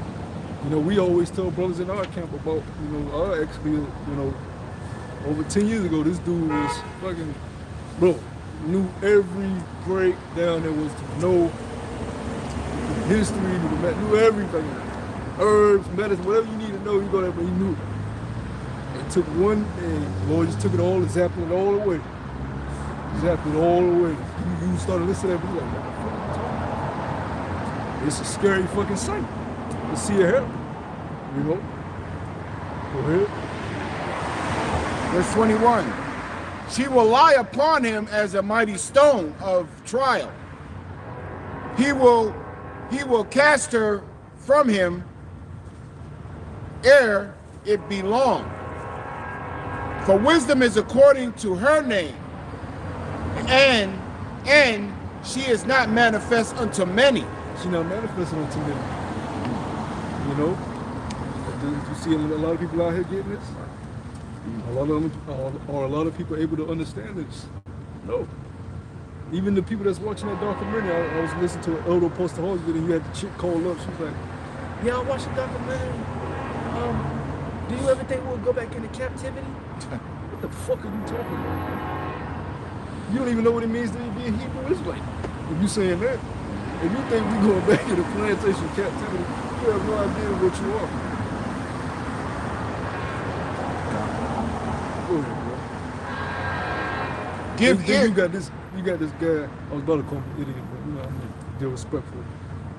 Not only is he saying, speaking about so-called white man being Jaffa, but UFOs. Then I said, you know, I'm gonna listen a little bit what he's talking about. And I heard enough. I heard a few sides of that. Because what he's saying is, when you read about the chariots, he's talking about ancient chariots, all wheels. And, bro, a chariot is nothing but a word that means a means of transportation. That only a chariot can be a submarine. A chariot can be a bicycle. A chariot can be a Honda. Yeah, exactly. It's just a means of transportation. Simple mindset. A chariot can be what you would call a UFO, which that's a term Esau came up with. You trying to make it a mystical UFO. Look, man, it's a chariot. It's the Lord's angels' means of transportation. That's what a chariot is. No UFOs ain't in the Bible. Chariots ain't in the Bible. The Lord's angels' vehicles in the Bible, if you want to get technical. Because they're not technically called UFOs. You know, like we say, we call them IFOs. They identify, you know? I don't learn, remember, man. Go ahead, bro. Verse 23. Give ear, my son, receive my advice, and refuse not my counsel. Verse 24. And put thy feet into her feathers, and they shall, and thy neck into her chain. Bow down thy shoulder, and bear her, and be not grieved with her bonds. So basically, let her take captive of you. She'll do you no harm. The Lord tell you what wisdom will do for you. She'll elevate you to a king's seat. You know, just delve in wisdom. It's an amazing sight. You see how we deal with men as teachers and scholars. We make them look like fools, even in the history. You're like, damn, you don't know about this, you don't know about that. And then like we had that Edomite a while ago. I started going in his little stuff. I'm like, damn. He was confounded. I'm like, but you a fucking professor. And you don't know this stuff. But that's what wisdom will do. Wisdom will exalt you, but it's the wisdom of the poor man, though. You see, the wisdom of the poor man will lead you to righteousness. This wisdom that the rich man has, all they have is the wisdom of the world. Why? Because they was focused on achieving their riches. So your leaders are not going to be celebrities, man. They spent their whole life trying to be a rapper. Spent their whole life trying to be an athletic star. They didn't spend their whole life trying to serve Yahweh Shemashah. So you can't expect them to lead you in Yahweh Shemashah. You know who did though? The elder apostles of Great Millstone. Sacrificed everything they had. Family, daughters. Got daughters they ain't seen in years. Children they ain't seen in years. Had to sacrifice for the truth. Lost wives, been without women for years, Because women, I don't like them. I don't like the way they look. You don't know the half of what them men had to sacrifice, man. But you want to exalt, or you want your leaders to be Kyrie. Get the fuck out of here, man. Now I'm gonna go with the men that's been laboring for damn near 4 decades, man. For the Lord. On and off the camera. Go ahead, brother. Verse 26. Come unto her with thy whole heart, and keep her ways with all thy power. Search and seek, and she shall be made known unto thee. And when thou hast got hold of her, let her not go. And that's what we gotta do. We can't let her fly away from us, man. We gotta hold her tight. Like you'll hold these crusty ass chicks in the world, man. All they care about is fucking, worldly shit. That's all the fuck they care about. They don't give a damn about you serving the Lord. As soon as you do something they don't agree with, they gonna leave your ass. Do enough things they don't agree with, see how fast they can say. You know? But the truth will never do that to you. So what are you supposed to do? Wine and dine them. All right, Sophia, I'm taking you out Friday, Saturday. We're gonna go there Monday. Tuesday we gonna do this. Wednesday we gonna do that. Sophia gonna bust it wide open for you. You know what I'm saying? Pleasure. She gonna serve you as a woman's supposed to. That's right. You know? Go ahead. Verse 28. For at the last thou shalt find her rest, and shall be turned to thy joy. Yeah, Sophia ain't never gave me a headache. Sophia ain't never stressed me out. I never got bored with Sophia. I never got tired of Sophia. I never want to be like, man, fuck it, man, just leave me the fuck alone with it. Never did that with Sophia, you know what I'm saying? You get in Sophia, you be like, man, good. You know? nothing but comfort. Yeah, you get in Sophia, you don't have that feeling of, all right, let me do my man shit now. Right. You get in Sophia like, thank you, Sophia. I can't wait to return again. I need you. You never leave me. Baby, please, baby, please. And that's really how women of the world are supposed to be, but we ain't gonna get those women until their point in time. A real woman is the scriptures, man. Go ahead, brother. Verse 29. Then shall her feathers be a strong defense for thee. Yeah, she's a defense for you. She knows how to get you out of situations. She taught you how to speak against your adversary. She taught you how to be subtle. She taught you how to be a chameleon. Oh no, baby, this is how you blend in the world. Women in the world didn't teach you that shit. See, a woman in the world had you just shot in the head by a cop. She'll be yelling for you. Leave him alone! She ain't got no wisdom. She ain't wisdom. But good thing you don't need her, because Sophia taught you all you need to know. Taught you how to deal with brothers correctly. Taught you not to be in your feelings. A woman to teach you to be in your feelings, all emotion. Yeah. Queen of heaven spirit. Every time you told something, you deal with emotions, no logic. Sophia taught you to be a man. Give her a reason. What is and what ain't. Go ahead, brother. And her change a robe of glory. She gonna bring you glory. You know what I'm saying? Can't no man in this world or woman in this world get you there. Wisdom can though. The wisdom of Yahweh Shemel. That's the only thing that's gonna get you on the throne. And with that comes all the worldly shit anyways. So you should be putting that on the back burner any goddamn way. Cause all the worldly shit gonna come 100-fold. The Lord already told you that. You know? For there is a golden ornament upon her, and her bands are purple lace. There shall put... Color purple represents royalty. Scarlet. You know? That's what wisdom will get you. You see what wisdom got Eve? Esau does have the blessing of a certain level of wisdom during this time. Scripture says he's wiser than Daniel. How the hell you think he in the throne right now? He know who you are, who he is. He got more artifacts than you got. Yeah. He done seen lands that you can only dream of seeing. He done seen type of stones you never knew existed. He's sucking a lot of wisdom.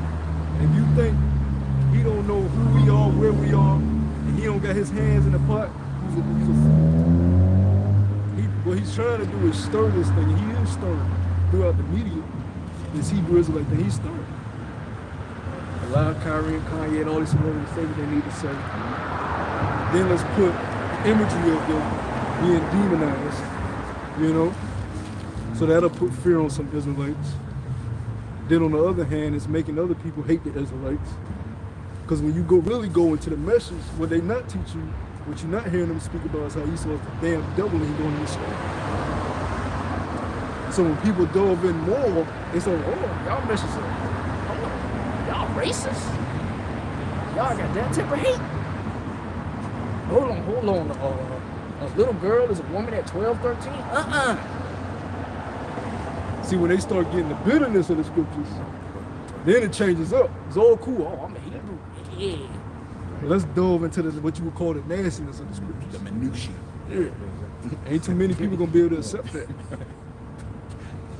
And he knows that. He knows that. He knows who has the truth. That's why he fucks with our video. That's why he takes our shit down. That's why he's steady watching us. Go ahead, brother. Verse 31. Verse 31. Thou shalt put her on as a robe of honor, and shall put her about thee as a crown of joy. You have to eat this whole roll. You can't chew off a bite. The Lord ain't with that. You gotta accept everything the Lord is. Totally pull off this Western society that you've learned how life is. As soon as you tell these women they your servant, and a man can do what he want to do as long as he don't disobey Yahweh Shema Shah. Try it. Try it. Tell her to go find you a virtuous woman. Hey, look, baby, I want you to find me a virtuous woman. Try it. Try it. I'm out. Right. Because, I mean, you know, hey, Jake gets simple sometimes. You got to remind Jake. You know? Go ahead. My son, if thy wilt, thou shalt be taught, and if thy wilt, apply thy mind, thou shalt be prudent. Oh, that's what I was just saying earlier. This is a spirit. I didn't know you was going to bring this up. You have to apply yourself. Read that again. Because you ain't going to get no wisdom if you're not applying yourself. You ain't going to get more wisdom if you're not working and studying. How the hell can you grow if you're not applying yourself, bro? You stagnant. Go ahead. Verse 32. My son, if thy wilt, thou shalt be taught, and if thy wilt, apply thy mind. Yeah, if I look, you've been a true 5 years, and you're not more humble than you were, you ain't working on yourself. If I look, you're not more charitable than you were, you're not working on yourself. If you're not more studious than you were, you're not working on yourself. If you're not more hungry, if you're not more on fire, what are you doing? Really, what the hell are you doing? You do not want the angels to turn in that type of report card. I'm telling you that now. That is not going to cut it. Just not going to cut it. Go ahead, brother. Thou shalt be prudent. If thou love to hear, thou shalt receive understanding. And if thou bow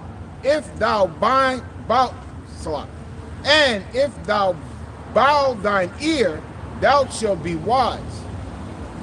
Stand in the multitude of the elders, and cleave unto them that is wise. Cleave unto the men that got this truth, that got this knowledge. You're going to need it, and you're going to wish you had it in Jacob's trouble, because it ain't going to be there for you. You got to stand on everything that you know. Knowledge and wisdom should be the stability of that time. Whatever you learn, whatever you apply to yourself, that's all you're going to have to equip yourself in that day. You don't know where you're going to be, who you're going to be with. Cleave as much as you can now. I'm telling you, man. Can't stress it enough. A time like never before is what Daniel spoke of. Blood, death, cry, sorrow. You know? That's why you gotta keep that distance away from your family. You can't be all lovey-dovey with their ass, man. You have to keep that distance, especially if you know that they ain't keeping the ways of Yahweh Shem Shai. Yeah, you think some miracle gonna happen, they just gonna pop up and just become obedient servants to the Lord? Family members getting jammed up in some more shit, man. This is not no game, man. Go ahead, man. Verse 35. Verse 35. Be willing to hear every godly discourse. You gotta be willing to accept it all. The rough, the smooth, the rebuke. You know what I'm saying? There's no emotions you can bring into this. I don't like the way he said it. I don't like the brothers over there. I don't like it. Emotional, man. Yeah. Emotions. Man, I put emotions on probably my third year in the truth. I said, man, I ain't gonna be able to survive without emotions. I got rebuked hard as hell. Like, first time I came in, I was like, yeah, I ain't gonna be able to survive off emotions. I just ain't. The only way I'm gonna be able to survive is if I put off all emotions. So I just started becoming hard as hell. You know, became hard as hell. And that helps you maneuver. You start to be like your Lord in a way. More still, rough around the edges, more stern. And then before you know it, that's who you are. You don't even remember your old you. You can't even go back to that way if you want to. But that's how you need to be. Because if you deal with emotions will get you killed. You hear, brother? And let not the parables of understanding escape thee. Verse 36. And if thou seest a man of understanding, get thee betimes unto them. Put where the steps of his door. So you like, hey brother, I'm sorry to bother you, but Right. you mind if I get a moment of your time? You know what I'm saying? And then don't be afraid to do that. You know? That's what the brotherhood is there for. You know? You go knock on Trey door, hey yo Troy. Yo, what's up, bro? It's chill, bro. Hey, that's cool, you chilling, but you ain't gonna get nothing out of that. You ain't gonna grow from that. You gonna stay as stagnant as you are. Go ahead. Let thy mind be upon the ordinances of Yahweh Bashem Yahushai. And let your mind be on the ordinances, the ways of Yahweh Bashem Yahushai, constantly. Especially in this dark ass world, man. This shit is darkness and it's growing dark, more and more dark. They got the Disney movie about to come out. The first Disney movie, the main character is Jake, man. The main character, man. And he is a Jake. This is a world full of darkness. The only thing you have control of is yourself in this truth. You have no control over anything in this world. Everything else can be changed, taken away, maneuvered. But who you are in Yahweh Shema Shai, you have control over that. Right? Through the spinning part of Yahweh Shema Shai, the Lord is working with you. Right? Yeah. The world is totally fluctuating, always fluctuating. Go ahead, brother. And You hear them talking about takeoff this week?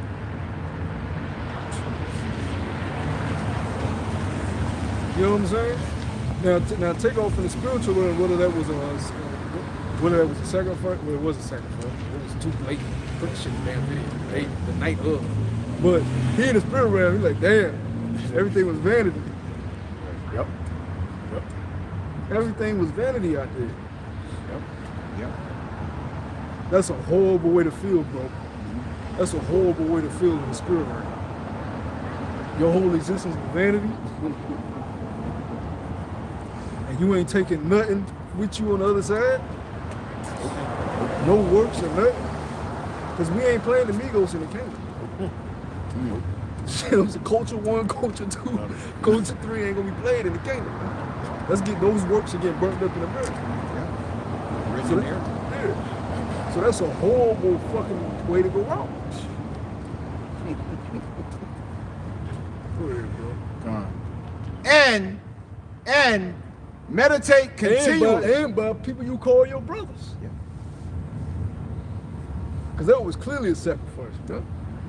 And then I watched the clip, that fake ass crying that nigga Quavo did. I'm like, what the nigga, I can't even cry for it. Yo, if that was somebody you truly love, I probably wouldn't be able to walk up to the podium. Yeah. You know what I'm saying? Somebody else got some. I can't get the words out. Let a brother of mine die, man. The fuck? This world is dark, man. These people are dark. And when you look at these guys, even the Migos, just to go on to that side for a little bit, they was with that chick, that Jay-Z then was with that Satanist bitch. Yeah, she was with Lady Gaga. The Migos was with her and her husband. So you know what type of dark satanic shit they was in. You know what I mean? These people ain't right in the mind, man. Their souls are totally gone. And that's what happens when you dove into a little wickedness. You'll go in saying, all right, I'm gonna just do this to get to where I need to get to. This is just gonna be one step for me to get to where I need to get to. I ain't gonna do no more of this shit. But what you don't realize is the spiritual demons attached to that. And when you open the door to that, it becomes attached to you. Before you know it, you lose yourself. You have no control over it because the demons are having control over you now. And now you start doing more and more because you don't feel as guilty as you did. The guilt is going away now. You have no hedge at all. You know, if you're not in this truth, you have no hedge. So you're susceptible to those demons off the cuff. You know? Yeah, that's a terrible place to be in, man. That's a dark place to be in. And all for nothing. All for nothing, bro. America's out of here. This current age of Edom is out of here. And you can't just go and find the Lord. The Lord has to choose you, man.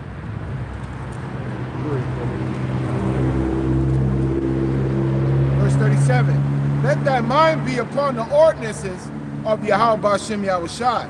Keep your mind off of the worldly things as much as possible. Worldly things can't do nothing for you, man. You know? You gotta separate your mind from this shit. It's a fucking battle.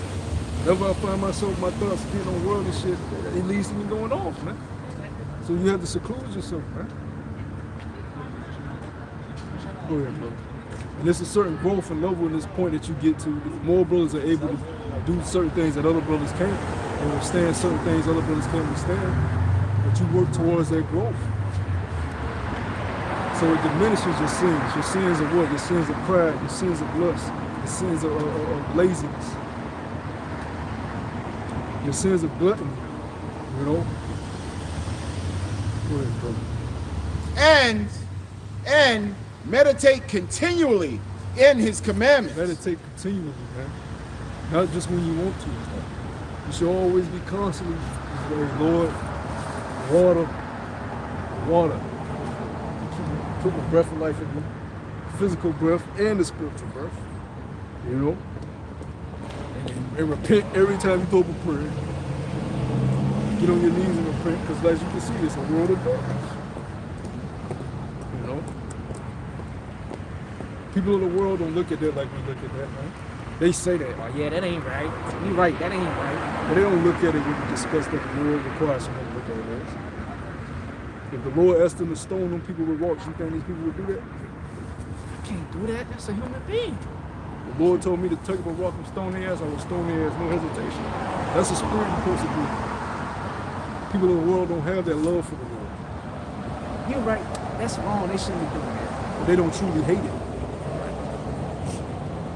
Go ahead, brother.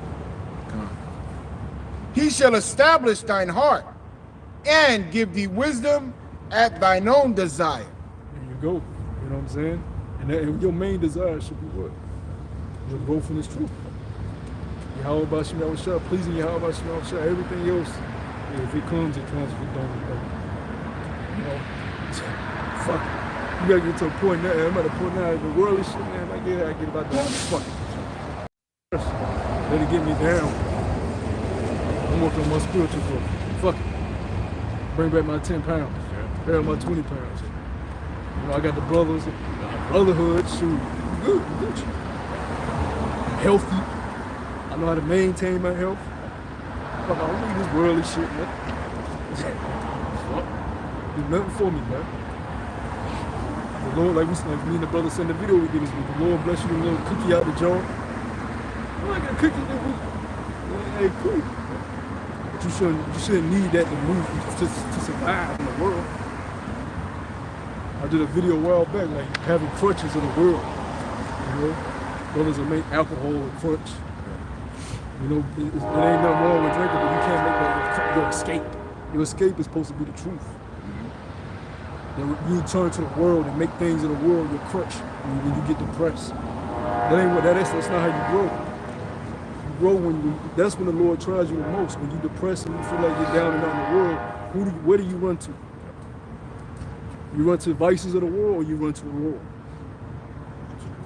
I need to get my head in the scriptures. I ain't stay there. The Lord will work out the rest. I ain't about to bitch about it, I ain't about to moan about it. I just know I need to do my Lord. Nah, I'm gonna do it.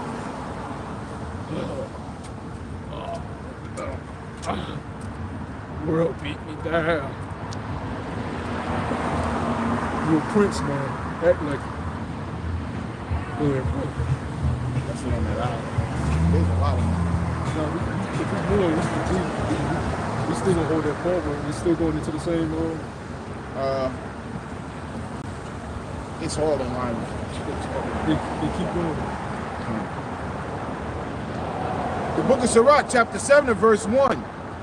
Do no evil, so no harm shall come unto thee. Depart from the unjust and iniquity, turn away Salah. Verse 2. Depart from the unjust, and iniquity shall turn away from thee. You see, when you seclude yourself from this world with your bullshit, you on a whole different spiritual level. You know what I'm saying? And you feel dirty once you start making it with it.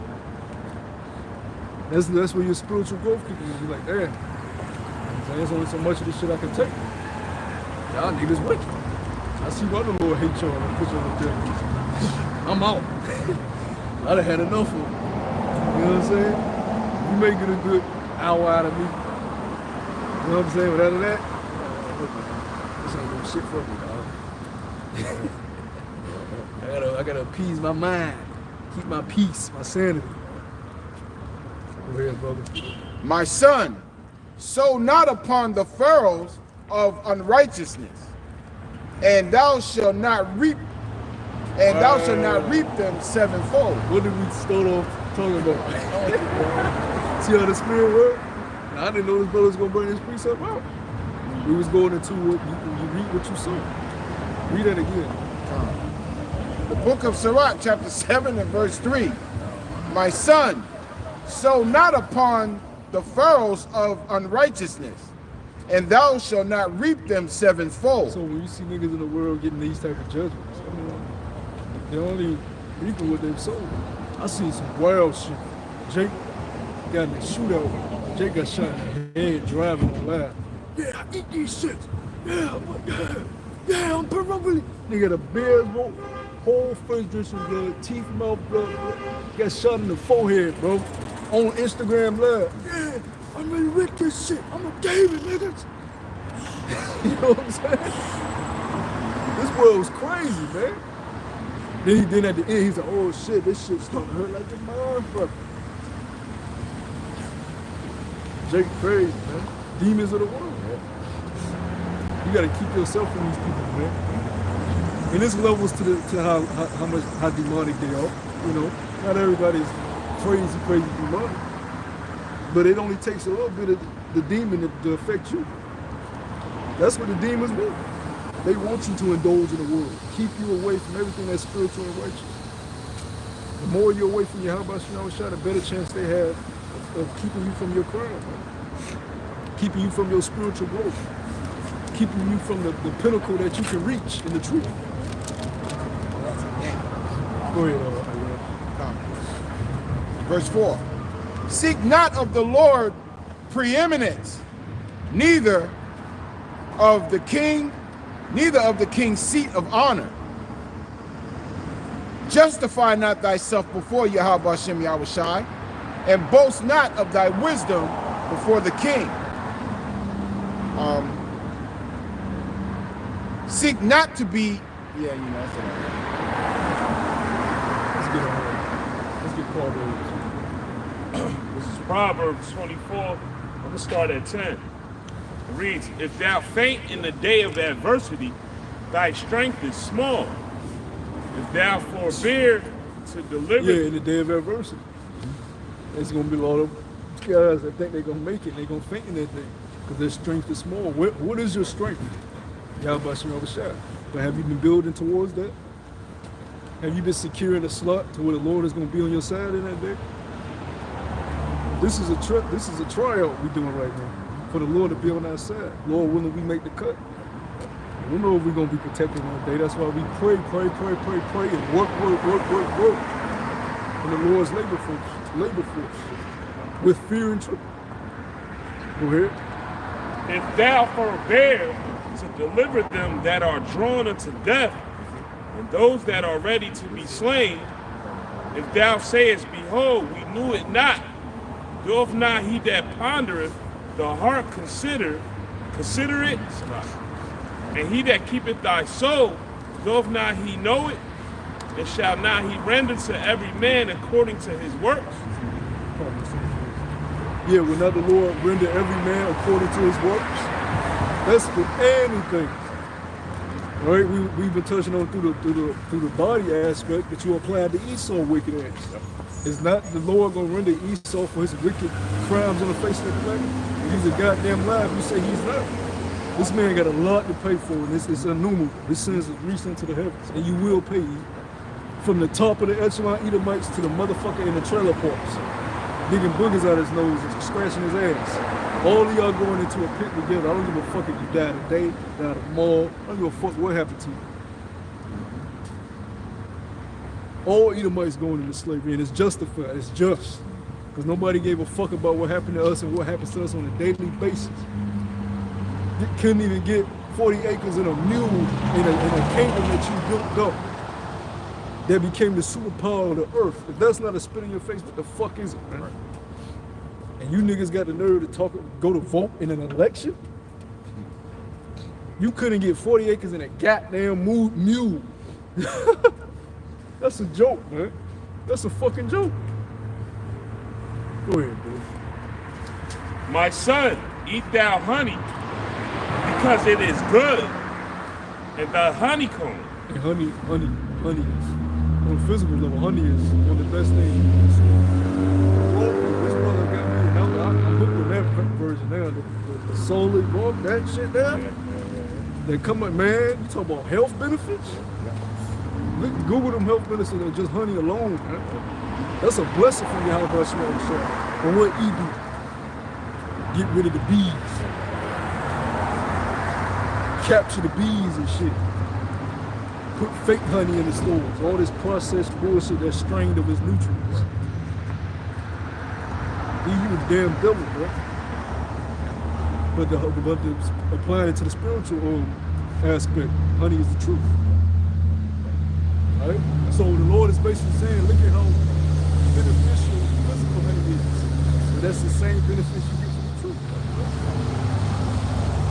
As much as you should care about your physical health, you should care about your spiritual health. Yeah, but like scriptures say also, don't take too much of it, because it's gonna sour your stomach, so to speak. Yeah. It's always a balance in everything. You can't take too much of anything. You can drink too much water. That's what anything is like, a false balance. Continuing on. And the honeycomb, which is sweet to thy taste, so shall the knowledge of wisdom be unto thy soul. See? So he basically said, look, the same way honey got these health benefits for you, the same way the truth has the benefits for you. Right? Truth is all you need to survive, man. I'm gonna tell you that. That's true. You can do some wonders with this knowledge. Then to know that you actually got spiritual angels helping you. What can defeat you? What can defeat you? If you feel like you're about to, you losing at the workforce or whatever, you feel like you're losing it, you're not losing. Because everything works for the good of Yahweh Shah, who the Lord has chosen. But it be us in the flesh that be getting in that woe is me spirit. There ain't no woe with you. As long as you're doing what the Lord requires for you, you're gonna be straight. You're gonna always be good. But see, it's the things that you be desiring that you don't get that makes you depressed. But really, you shouldn't be worrying about that anyway. I come see Shorty this week. I ain't a man. I can't even fuck with Shy, ain't a real man. You know what I'm saying? Fuck, man. I ain't got shit. I'm weak, low level. Then you try to seek validation from niggas in the world, and then I'm cool too. Ah man, fuck this shit, man. You gotta be confident, like, look, the Lord has given you the greatest gift on the earth. These people in the world wasn't given it. That's why brothers that you see in the truth, regardless of how they look, regardless of in the world, you might have thought they were weird. The Lord chose to give them this. So you look at them men and you be like, wow, That might be a man of the Lord. That's crazy. you look at them men with admiration. You don't look at these niggas in the world with admiration. I be looking at these niggas like Drake and shit. I be like, these niggas is weird, bro. These niggas is weird. You look at their mannerisms. Right. I seen a picture of Meek Mill in Dubai. The nigga was sitting like there, like a woman with his. I'm like, yo, these niggas is weird, man. But see, that's why he puts these niggas in your faces. You know, niggas for you to emulate. But really, the heroes of the scriptures is supposed to be put in your face. These are the men you're supposed to be emulating. Enoch, man, that just got beamed up just for being right. He was just too righteous, so the Lord just took him off earth. That was supposed to be the imagery shown to us as kids. Not BET uncut, tip drill. You know? You ain't supposed to desire your women for that, man. You're supposed to desire a woman for her serving you. Hey, I was looking at a clip of Andrew Tate's brother. He was like, a man may think a woman is a 7, an 8, 9. May think she's a 6'5", 4. But no, you can't put a price on a woman that comes to you and say, you see, I made this remedy for you. It's gonna heal you. I searched it up. It's gonna heal you. You hungry? I made your favorite meal before you go to work. He said you can't put a price on that. That she'll be a 4, but that'll make her a damn 8. That alone, he said in a world without that, I wouldn't want to be alive. And that's what you see. Because what did the Lord tell a man that a woman was for? To solely be your servant. Possession. She's supposed to be there to serve you. Straight up, like the servant. Wasn't put there to be your power couple, your business partner. Bounce ideas off of. That's what the brotherhood there for. That's why we in hell, man. Because the Lord took that away from us. And that'll get you depressed, but you realize, okay, I realize I'm being punished. So let me lock in. Let me stay locked in. Because I know the Lord gonna look out for me. He's gonna give me treats every now and then. He's done it before. So let me just lock in. The Lord said he knows what you need before you even pray for it. There's many times in the truth, the Lord will give me, I be crying for something, I don't get it, the Lord give it to me. Then I get up like, it wasn't me, and all that in the first Not great anyway. You know what I'm saying? Man, let me lock in, man. Let me stop playing. But the Lord will still look out for you. Waiting for this shit. And the longer you in the truth, you see that. Man, I don't need to be worrying about this world and shit like that, man. We just balance it out. Just go. But you gotta be working. You gotta be hot for the Lord. You cannot be lukewarm, man. The Lord is gonna spit you out of his mouth, and there's a reason why it's in the last book of Revelation. Because it's gonna happen at the last. There's gonna be a lot of men that get spit out the Lord's mouth. On him, on him. And the angels are gonna just run away from leaving.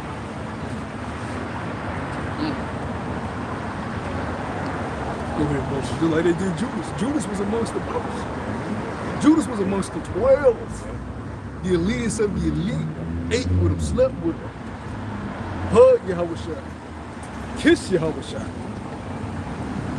Gave him, gave him the brother kiss, the chick to cheek. You know? The Judas. But what happened to him? He was forsaken in that day. Lord didn't want them no more. You don't want that to be you know? Go ahead, brother. Continue on. Verse 14. So shall the knowledge of wisdom be unto thy soul when thou hast found it. Then there shall be a reward, and the expectation shall not be cut off. Yeah, so that's what we got coming. You know what I'm saying? And we so close now, there's no excuse to not be on fire, man. I'll be at the plantation. I'm gonna do a lesson on this topic. And I'll be having to jot it down in my notes what Satan to do. If I just say it, Satan will have me forget. And I get off so late, Satan will have me forget the topic. I get home, what the hell was the topic I had? But that's what you do. If you're on fire for the Lord, this is what you do. You be thinking, oh, I'm gonna talk about this, I'm gonna do this. I'm gonna do this, I'm gonna do that. Because your mind is always meditating on what you can do for the Lord. Not, let me link up with them, let me see, I'm gonna link up with them later. Dude, I gotta talk to her, I gotta talk to him, yeah. Lord's like, damn, fuck me. I don't exist, huh? I ain't wake you up, huh? That's all right. I'm gonna let you think you were the truth. Keep them there. Keep them right there. Go ahead, bro. Verse 15. Lay not wait, O wicked man, against the dwelling of the righteous. Spoil not his resting place. That's it, man. Got Matthew, bro. It's the book of Matthew, chapter 26, and verse 7. It says, there came unto him a woman having in a blaster box of very precious ointment, and poured it on his head, and he sat and meat. Verse 8. But when his disciples saw it, they had indignation, saying, to what purpose is this waste? For this, verse 26. Is that what you 26. Oh, slide. 16 and 27.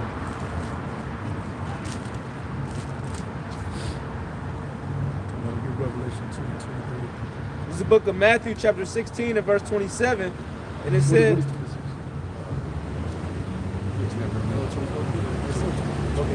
verse 24. It says, then said Yahushua unto his disciples, if any man will come after me, let him deny himself and take up his cross and follow me. You gotta deny yourself. The Lord clearly told you what it takes. Everything that you won't desire have to be denied. And just because you get a treat of the world don't mean it's beneficial to you. The Lord can put that there to take you further away from it because you ain't been doing what you're supposed to do. Okay, since you don't love me like I love you, I'm gonna give you a distraction and push you further away from it, which is gonna cause you to not meet my quota. That's how the Lord works. Remember, the Lord is in control of the left-hand side and the right-hand side. You know? You have to deny yourself, man. You have to be willing to go without. You have to be willing to be okay with going without. And ain't nobody said it's easy. That's why he said it's called bearing your cross. When the Lord was carrying his cross, he needed help. He had help. It ain't gonna be easy going without. But the Lord is not unrighteous to put you more than you're able to bear.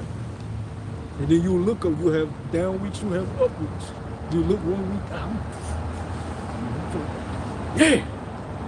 Then you 1 week you may just be a little down and out. That's just how it is, man. True. I'm gonna tell you right now. For a brother that's been in for what some would consider a little time, hey look, that's just how it is. It's just going to get ups and downs. It's never gonna stop. You ain't gonna never have them. It's good. I'm telling you right now, so you might want to get comfortable. So it's a alignment up. You just might want to get comfortable, you know what I'm saying? With bearing your cross. I ain't nowhere else to put it, man. Go ahead. Verse 25. It says, for whosoever will save his life shall lose it. And whosoever will lose his life for my sake. Yeah, if you should gain, try to gain. Read that over. It says, verse 25. For whosoever will save his life. Yeah, you try to save your life. What does that mean? I'm trying to get some things out here in the world. See, but it's nothing wrong with getting things in the world. But what happens is when you go into the world, you're away from Yahweh Shah. And that's a dangerous game because now those things that you may get in the world become a distraction to you. So you're not doing your videos. You're not studying. You're stagnant in your growth. You're not elevating. It's not wrong with you getting a woman in the world. It's not wrong with you getting a better place to lay your head. It's not wrong with you getting a better job. Dressing nice. Going out to a nice place to eat. You know what I'm saying? There's nothing wrong with that. But when you find yourself not doing the work of the Lord and doing those things, you going to fuck off. I'm telling you that now. And then the Lord sees that. Go ahead, brother. It says, verse 25, for whosoever will save his life shall lose it, and whosoever will lose his life for my sake shall find it. Yeah, you can't try to be the man in this world and in the kingdom. It don't work. The men of the Lord ain't gonna be the men on this side. You're just not. You're just not. Women gonna talk to you, think you weird. You know what I'm saying? Even if you fucking. You know what I'm saying? Friends in the world gonna think you weird. Even if they fuck with you, they still gonna think you weird. They may not tell you, but look, they think you weird. Stop the denial. Go ahead, bro. Verse 26, it says, for what is a man profited if he shall gain the whole world and lose his own soul? Yeah, what's the point of getting these things of the world, but then when you get beat, when you die, you stand at Yahweh Shah, and they looking at you like, yeah, put them over there. We'll send them back maybe 4,000 years in the kingdom. You know what I'm saying? After the kingdom is built, put them over there. You know? Yeah, we'll send them back in 4 days. Yeah, we'll send them back in 4 days. Yeah. You know what I'm saying? That's crazy, man. Well, there, you want to, if you die and you get beat, Lord, you round of applause. And they was like, yeah. They bumping you, yeah. Like an olive, like, yeah. You know what I'm saying? That's what you want that type of reception. Right. That'll have you on a cloud nine, literally. Oh shoot. Y'all was rooting for me, man. You know what I'm saying? They're like, yeah, you overcame. Hey, what does the book of Revelation tell us? They them that overcame, they praised them, you know what I'm saying? Rejoiced over them that overcame by the blood of his testimony. They literally gonna be giving you a round of applause, cheering you on, man. You don't want you get up there and you hear crickets. They just looking at you like another one. You know? You don't want giving that. you a nod like, Yeah, you know what I'm saying? That's what you want from your father. You want the approval of your father, man. Especially if it's the Most High Yahweh. He might not even look at you, but you just know you did well. You always try to be like, you did well, bro. Father ain't gonna look at you, but you did well, bro. You know what I'm saying? Go ahead, bro. It says, verse 26 again, it says, for what is a man profited if he shall gain the whole world and lose his own soul? Or what shall a man give in exchange for his soul? I'll be damned if I lose my crown over some pussy, over some money, over these niggas in the world. I'll be damned. I'll ignore you forever, nigga. If you stand in the way of my spiritual growth for y'all, you'll never hear from me again. I don't give a damn. I won't think. I won't lose no ounce of love. I don't give a damn how you feel about it. I'll cut you completely off. And Kendrick Lamar got a song when he first came over called The Cut Off. I gotta cut you off. Cause every time I come around, you be talking that whoop de whoop, blase blah, he say, she say.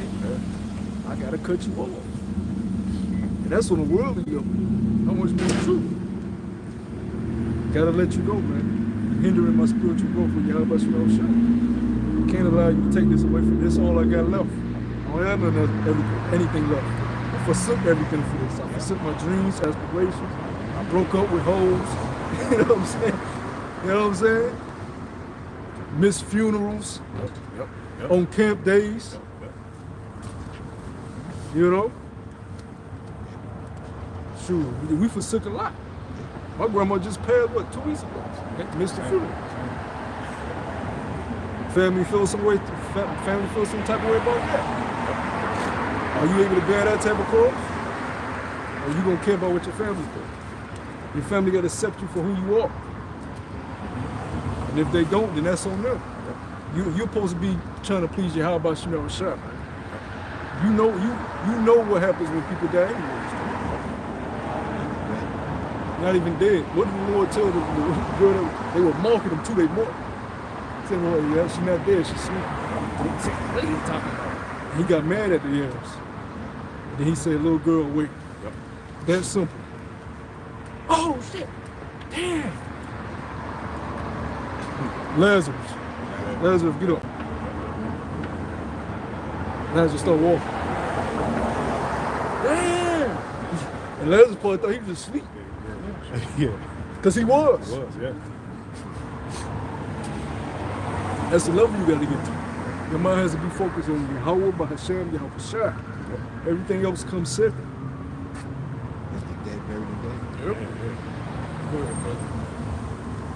And he said that too. He said, let the dead bury the dead.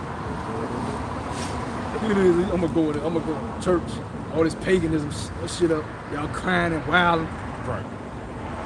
Eating pork after the ceremony. Everybody fighting over the wheel. Go ahead, bro.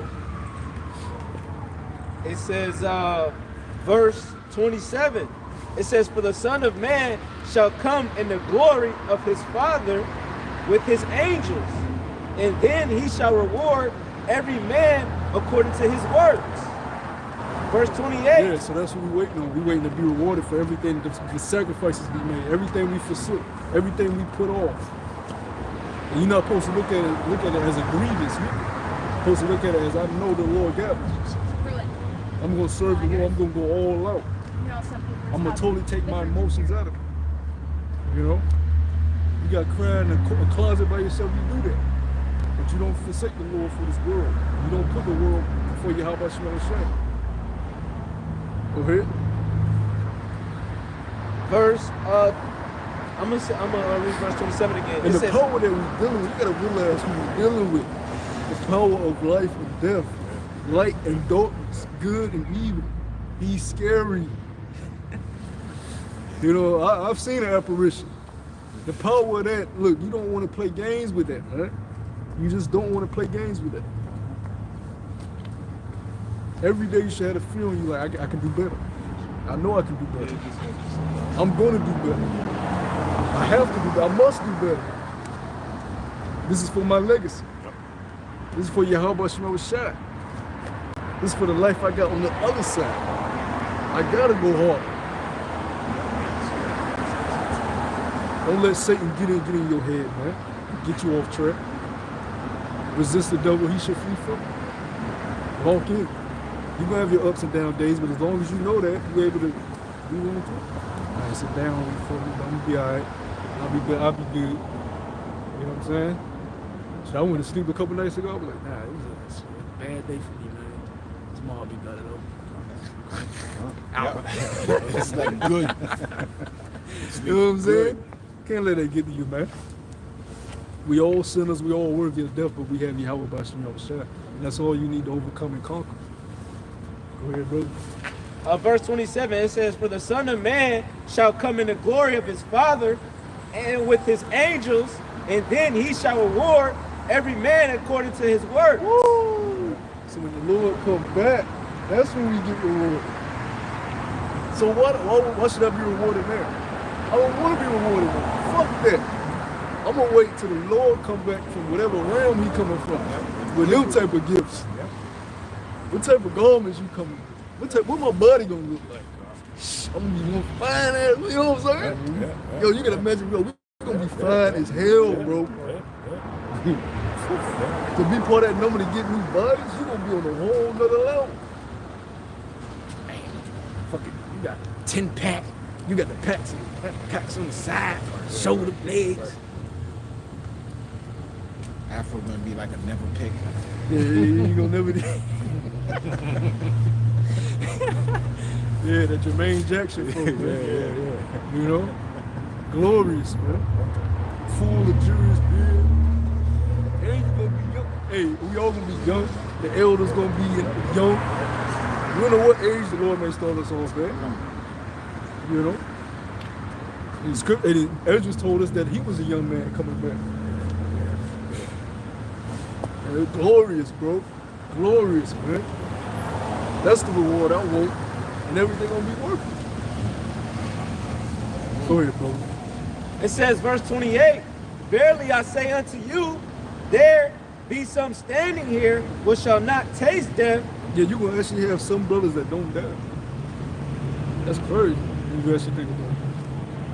Of course, the Lord ain't gonna let them know. The Lord ain't want to say, you ain't gonna die. Imagine the Lord told you that. You start walking across the street. Yeah. Buses telling buses, stop! It's like, what? I can't die, motherfucker. It's written. Yeah. You know? Oh, man. The Lord is withholding that, but we know certain brothers ain't gonna taste that. And that's a blessing. That's a blessing. Start hanging out at the zoo. Yeah. Going in cages. Doing world shit. You know?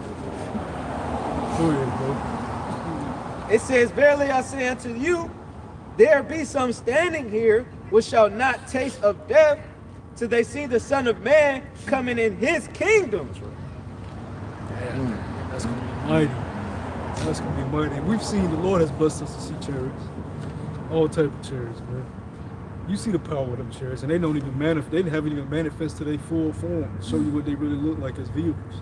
So I can see that video I posted. Which one? The woman from TikTok was like, Oh, earlier. I know I'm not tripping, but I'm looking at a full fucking UFO. See, man. You know, that's gonna be amazing, bro. And then the Lord gonna hand you your own chariot. You know what I'm saying? Jewelry. You know, Jake loves jewelry. You gonna have your jewelry up there, your jewelry box. You know? Get the real earring. Real shit. Oh, yeah, shoot. Get the big ass rings. Oh, yeah. I'm gonna knock some teeth out with these. You know? Might want to grill. You can get grilled. Ain't no limits. Not with this fake ass shit that niggas be getting. You know? Because we you know, everything we got is hand-me-down. You know, all the jewelry we got is all fucking plated and everything we got is hand-me-down. But in the kingdom, everything we get is gonna be next level, bro. Next level. And that's what we're looking forward to. Not to mention our women and our behind full of just Moabite, Ishmaelite. Of course, your Israelites all in the front. You're gonna have all the women, all the tribes. It ain't gonna be like during the tabernacles, because what we did on the tabernacle, we ain't giving you no women. It's a call. It's a call. We ain't giving you no women. Judah. It used to be like that, but it ain't gonna be like that in the kingdom. You're gonna have your Israelite wives, all the tribes, stretching forth. Then behind them, Moabites, Ishmaelites, if you desire Edomites, whatever nation. Just too many to count. All in order, doing your will. In that day, you really gonna give some boastful shit. Which the motherfucker would on my planet. This is my shit, you know? That's what we fighting towards, man. Ain't nothing in this world can make you more happy. I'm telling you that, man. These celebrities are letting you know they're not happy. They got the riches of this world. It ain't enough to fulfill them. They're letting you know they're not fulfilled. Go ahead, bro. That was it on the read it again. You got something else? Oh yeah, that revelation. We gonna start at It's another way I call it. But this piece of the works. Yeah, this Revelation 2.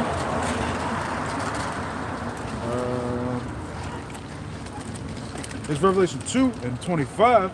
It says, but that which I have already hold fast until I come. You know, with going into this truth, this knowledge, this wisdom.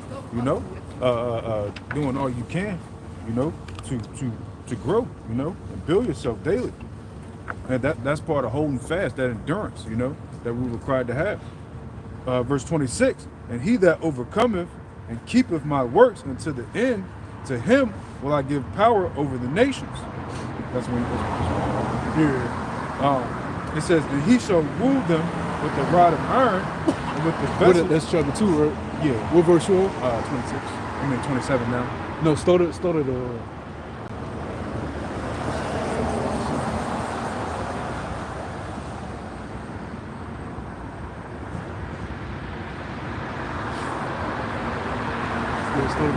time. It's Revelation 2 and 22, and it says, behold, I will cast her into bed, and them that commit adultery with her into great tribulation, except they repent of their deeds.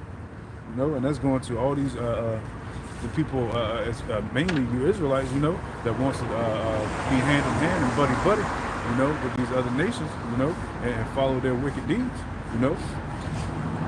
And that bed is ultimately when those nuclear missiles hit this place, you know, that lake of fire that's spoken about, you know, that we're looking to get saved out of.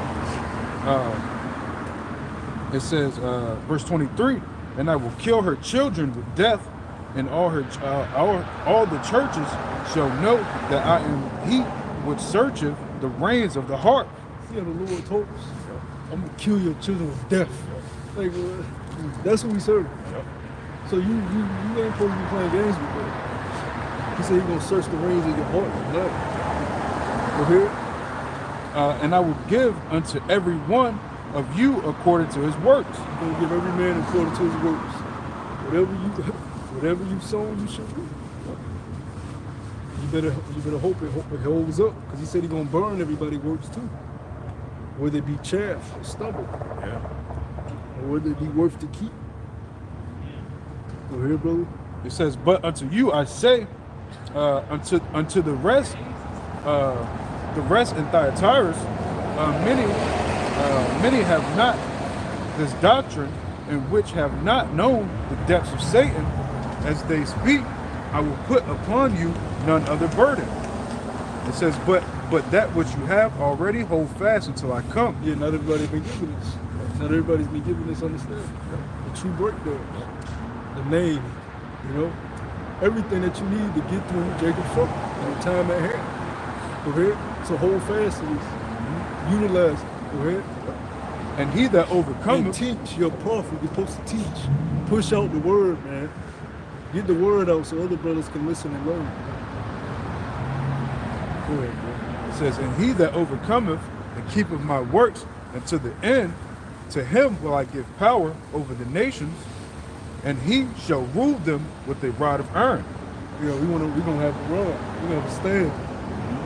You know? Spiritual too.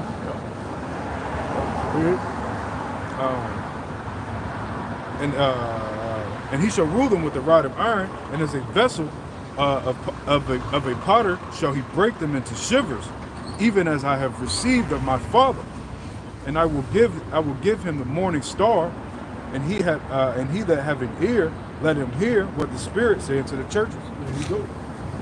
So that's what we're supposed to be doing, striving to get a reward, so that our works will end up with us receiving a reward. You know what I'm saying? You don't want to end up being empty-handed. The brother read the parable. We had finished at Luke 19, right? No, we didn't finish it. We did. We got to the part where he hid the napkin and all that. Yeah, come. Yeah, you don't want to be like the servant that hid the napkin. You know, hid his youth. He was given the understanding. He was given the knowledge. He wasn't utilizing it to his full extent. You know, just sitting there, sitting.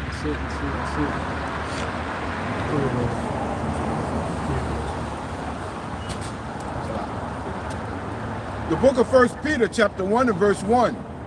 Peter, an apostle of Yahushua HaMashiach, to the strangers scattered throughout Pontus, Galatia, Cappadocia, Asia, and Bithynia, elect according to the foreknowledge of the Most High, the Father, through sanctification of the Spirit unto obedience and sprinkling of the blood of Yahushua HaMashiach.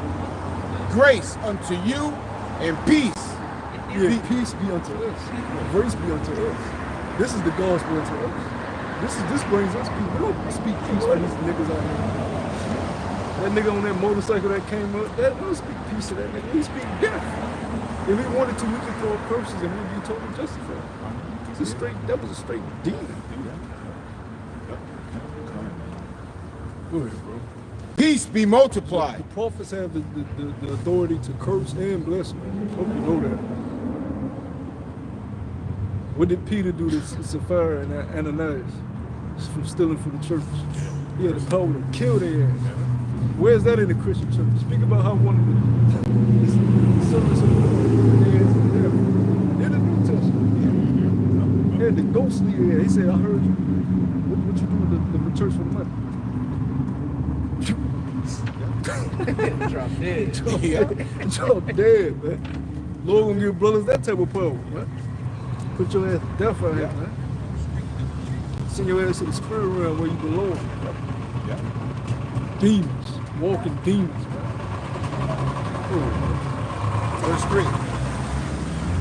Blessed be the God and Father of our Lord, Yahweh Shai HaMashiach, which according to his abundant mercy has begotten us by the resurrection of Yahweh Salam.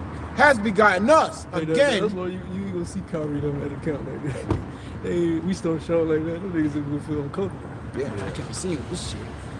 You know how they portray us in the Wu-Tang show? They don't want to be seen with us, man. I'm a lone wolf Israelite. I just learned by myself. I ain't got no allegiance with the camps. The camps make us look bad. Go ahead, brother. Verse 3. Blessed be the God and Father of our Lord, Yahweh Shai HaMashiach, which according to his abundant mercy hath begotten us again. That's a cut. His abundant mercy has begotten us again. The wild branches, the olive tree. No man shall buy you. We're being redeemed, brought back. The adoption pertaining to what? The covenant, the glory. To the Israelites. That's the adoption. Read it again, brother. The book of 1 Peter chapter 1 and verse 3. Blessed be the God and Father of our Lord, Yahweh Shai HaMashiach, which according to his abundant mercy hath begotten us again. See, if that was talking about the heathens, because it says strangers in verse 1. Yeah. If that was talking about the heathens, how are they being brought back again to something they were never born? Exactly. That's a cut. That's a straight cut, man. Go ahead, bro. Has begotten us again unto a lively hope by the resurrection of Yahweh Shai HaMashiach from the dead. Because he was a sacrificial lamb, pursuant to the law. The Lord does everything according to his law.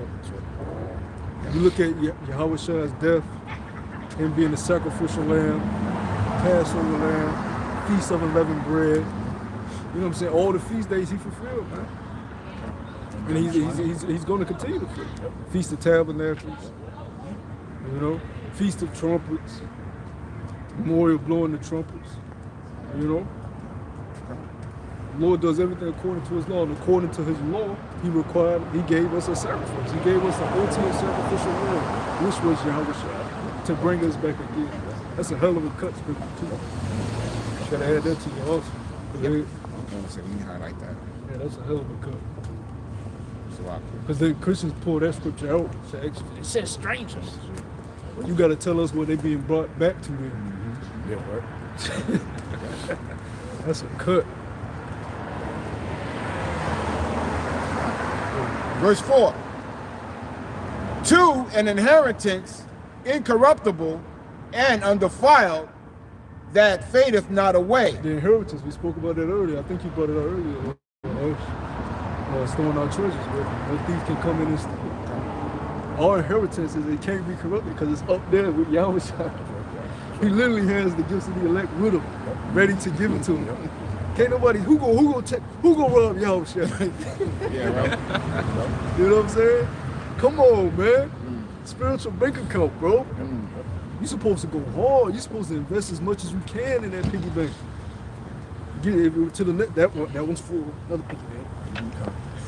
You know? Go ahead, bro. Gone. reserved in heaven And every for brother, you. don't mistake when every brother's not going to have the same spirit that some brothers have. Some brothers are just going to be on fire. You don't look down at another brother for that, but you know in your spirit what you capable of doing. You just know. You should always want to do more and more and more. You know, go ahead, bro. Verse 5. Who are kept by the power of the Most High through faith unto salvation, ready to be revealed in the last time. Ready to be revealed in the last time. Yeah.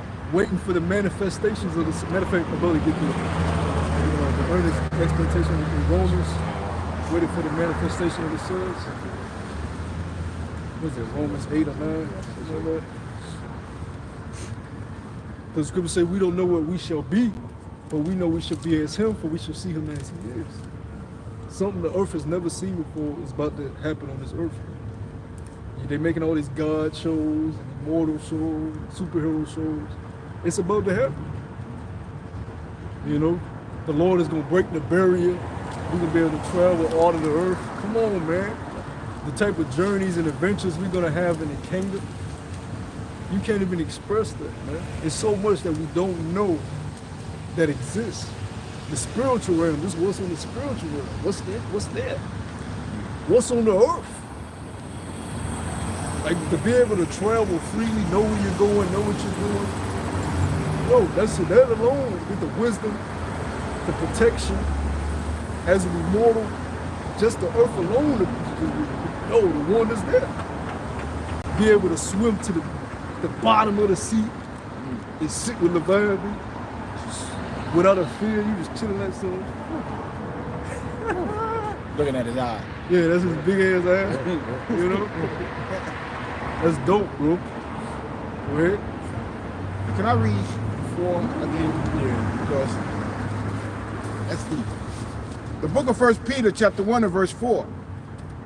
To an inheritance incorruptible and undefiled, and that fadeth not away, reserved in heaven for you, who are kept by the power of the Most High through faith. And that goes into what you were saying. Who's going to rob the Most High? Because it's kept by the Most High. That's him. That's him. Who are kept by the power of the Most High through faith unto salvation, ready to be revealed in the last time. Yeah, man, we ain't got to worry about losing nothing in the Lord. You don't lose in the Lord. Only thing Satan has is that you don't have it right now. You got to wait. Man, don't you know a lot of these guys that became billionaires, they had to wait over a decade to get their shit. I know a dude, he became I know of a dude. He became a millionaire in Bitcoin. But he invested in Bitcoin when nobody knew about crypto, when it wasn't a thing, when you could buy Bitcoin for literally a penny. And he was talking about, I gotta buy all this Bitcoin, I gotta buy all this Bitcoin, buy Bitcoin now. And he put all his money into Bitcoin. 5 years went by, nothing happened. Exit, 5 years went by, Bitcoin shot the fuck up. He a millionaire. Told y'all niggas, I try to help y'all. Now he in the islands, Super Peter Colonna, right? He a Jake too. And I try to help y'all, you know, but he had the patience to wait. Because a hasty nigga would have been like, man, I need some money, I'm about to pull out what I got. Right. Instead of, I'm gonna just go a week without, without a look. But I ain't touching it. Right. I'm not pulling out that. I'm not pulling out my investment. A lot of people do that because they may go hard weeks or hard months without having nothing. They're like, hey, I got this money sitting right there. Let me touch it. It ain't doing nothing right now. But when it does something, when it do pop off, I'm a billionaire. I'm a billionaire. I ain't calling nobody. Fuck y'all. Right. You know what I'm saying? That feeling comes on you. So our investment is that. We didn't put it there. We just can't grab it right now. Let it do what it do. Let it keep piling up. Because when it pop off, you know what I'm saying? Compounded spiritual. You know what I'm saying? Let it sit. Let that investment sit right there. Don't nobody believe in it right now. It ain't the wave. Ain't nobody on it. That's the best time to invest on the downturn. You don't invest all when it's already at this peak. You invest on this downtrend. Right. We invested when nobody's paying attention to. So when it goes shoots out of the sky, we're gonna be on thrones then. Trying to tell y'all. Go ahead, bro. Verse 6. Wherein ye greatly rejoice, though now for a season, if need be, ye are in heaviness. Salah. Ye are in heaviness through the manifold temptations. Through the manifold, we in heaviness. Through the manifold temptations, that's the battle. Because you're not able to touch that investment right now, but you still got the demons on your ass. You're still being plagued by trials of the world. That's when it goes into burying your cross. You bury it. You bury it. You be a man, you bury it. Go ahead, bro. Verse 7. Men go out to war, they miss their family, they miss their loved ones. You gotta bury it. You gotta be a man or die. Die. The only way you're gonna survive is bury it and overcome. We in the trenches right now, right? We in the army of the Lord. Bury it. Go ahead. Verse 7. That the trial of your faith being much more precious than of gold. And then once military men come home from an actual deployment of the real war, not everybody make it back. Not everybody was able to make it back, was chosen to make it back. Yeah. But the ones that do get that round of applause, get the glory, get the Medal of Honor. You got casualties of war. Not everybody's gonna make it out of it on them chariots, man. You know? But you pray you be one of those men. Go ahead. Read that verse again. The book of 1 Peter chapter 1 and verse 7. That the trial of your faith being much more precious than of gold that perishes, though it be tried with fire, might be found unto praise and honor and glory. You're going to get the praise, you're going to get the honor, you're going to get the glory. Everybody going to look up to you in that day. Because every man wants to be praised and honored. Every man wants glory. Every man wants praise. Everybody wants to be the man in their house. Everybody wants to be looked up to. The Lord gonna give you all that. But you gotta do what he tells you first. You gotta give him his glory. And you do that by suffering, by any means necessary. You don't get your glory before your master do. Last time I checked, Yahweh Shai is not ruling on earth right now. So you're supposed to be in the muck, the grind, hustle, toil, working for your Lord. Dirt all on you. People don't know you a God. People don't know you a king. People don't know you a prince. Fuck them. Because by the time they figure it out, it's going to be too late. By that time, you're going to have your rod of iron, your crown, your jewels, your throne, and you're going to be able to make decisions. Go ahead. At the appearing of Yahweh Shai HaMashiach. And all these women we think we're going to take, we ain't going to take them. But the Lord going to show us something totally different. Put our mind on a whole nother level. So like brothers made a video the other night, and you women better get right now. If you're in a relationship with a girl, like a real relationship, you know what I'm saying? Then I'll be giving them hell, man. You know? Because once bros get to that next level, that's it. The Lord gonna show brothers things they never knew existed.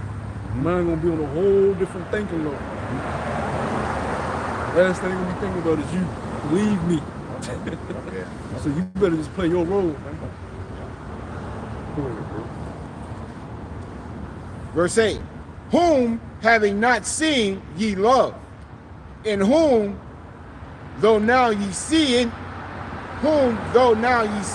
not, yet believing, ye rejoice with joy unspeakable and full of glory. Yeah, we don't see the Lord. We don't see the king, but we believe. Yeah, man, you can get it, bro. Yeah, it goes right to it. Yeah, we don't see it. We don't see it. We don't see him. You know what I'm saying? But we believe. We're not able to touch him and hold him, but we know Yahweh Shai. We feel his presence when we at country. We feel his presence when we open up the scriptures. I done been in situations, and I'm so brothers got their own testimony. You done been in situations like, you know, that was the Lord. I know for a fact I'm only here right now because there ain't no way you can come out here and teach this word like this if it ain't for the Lord, man. This is hella dangerous, man. Brothers that had guns pulled on them, all type of stuff, man. And stood strong. Not because we anything, but because this is the Lord, man. We fear the Lord. I remember one time I gave brothers one testimony account we was in Richmond. Either might come up with a gun on him. All in bros' faces.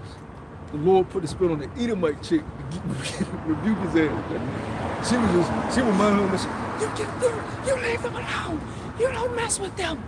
You don't mess with them. You leave them alone. And then when he walked off, she got. The Lord do stuff like that for you, man.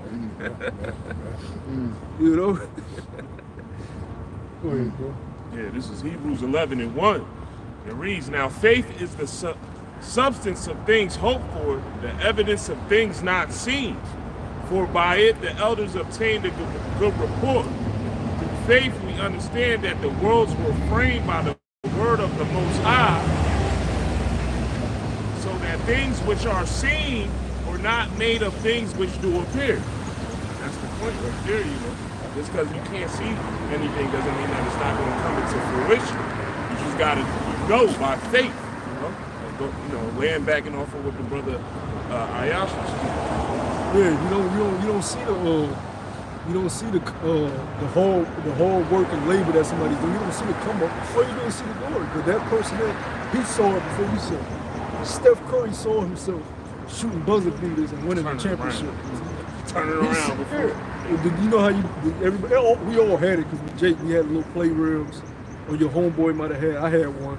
I had the extra hoop in my backyard. Everybody from the neighborhood used to come and we'll play knockout. Nigga, you out. You know what I'm saying? You used to do that, but he had the faith like, I'm gonna be the best nigga in the game. Curry, you ain't no fucking body move. When you read a story about Curry, I actually like his story because he wasn't highly recruited. They say he was too skinny. They say he was too small. He was too slow. So that's why he went to Davidson, which is not a Division I school. But he went to Davidson, led Davidson to the NCAA championship amongst Division I schools like Duke and UNC. I remember watching that tournament. He was dropping 40 points, and then the lights got on. Like, who the fuck is Stephen Curry? Nigga was shooting from goddamn, you know. So then he went to the NBA. They say the same shit. Yeah, he did his shit in the tournament, but yeah, he's still skinny and slow. And he went to the Warriors, and that's all she wrote. Because he seen it when nobody else seen it. Now what they call him, the greatest shooter that ever lived. You got to see it when nobody else see it, man. And that's for a corruptible career. How much more incorruptible career? You know? You got to see yourself on the throne before anybody else see it. You got to see your whole family in the kingdom rejoicing and loving each other before anybody else see it. You got to see the nation at peace with one another before anybody else see it. You got to see Yahweh Shah coming with a numerous amount of angels from another realm before anybody else see it. You got to, man. You got to believe like that. You got to be crazy in your belief. I remember what's the Peter Pan movie from the early '90s? Hook. He said they was eating. The Lost Boys, they were eating, and Peter had got old. He was like, what the fuck? There ain't shit here. He said, Peter, you don't believe. He said, you gotta imagine, Peter, you gotta believe it, Peter. He's like, man, what the fuck? So he put himself there. Believe. And he started seeing, Rufio. Yeah, he started seeing the turkey and all type of shit. He was like, you're doing it, Peter. You're doing it. Then he was able to fly and shit. Yeah, man. That belief of move mountains. You know what I'm saying? Faith is a mustard seed to move mountains, man. And they gonna flip the shit at Rufio. Yeah. Then they had a food fight. It was all there. Because they believed. Yeah. Yo, the pan. That was the shit, though. Then he started flying with the sword. He had his swagger back too, man. You know? Go ahead, bro. They don't make moves like that. Verse 8. Verse 9. Receiving the end of your faith, even the salvation of your soul. The end of our faith, not the beginning. So we have to wait until the culmination of everything. Yeah. So that's why the Lord said, have patience, learn patience. You gotta have patience is a beautiful thing, because patience teaches you wisdom. Patience teaches you how to overcome. Patience teaches you to be a real man. I was watching yesterday. I was watching the spin-off of Karate Kid, Cobra Kai, and he had him cleaning the mats. I said, what the fuck this got to do with my training? He said, just do what I tell you to. Don't question my methods. Of course, it leads to him kicking ass, but you gotta have the patience to get to where you want to get to, bro. You're not gonna jump into your heritage and then sit on the throne. You know, Jake wanted to do that. As soon as they wake up, sit right on the throne. Nah, man. You gotta go through the struggle, the hustle, the grind, and you gotta love the grind. You gotta love it. Like we were speaking about the video we did this week. You gotta, hey, nobody, these Olympics, the Olympics every 4 years. Nobody sees these track stars getting up at 4 a.m., 5 a.m. every morning, every day for 4 years straight, just to show out at the Olympics. But then you see them at the big stage, though, getting their medals. And those medals mean everything to them, whether it's bronze, silver, or gold, because they knew how hard they worked to get there. Nobody seen the blood, sweat, and tears they put in. Even when they was tired, when they was groggy, and training, I'm not feeling it today. I had a bad day. Ain't no excuses. But one of them miles. You gotta do it. Go ahead, brother.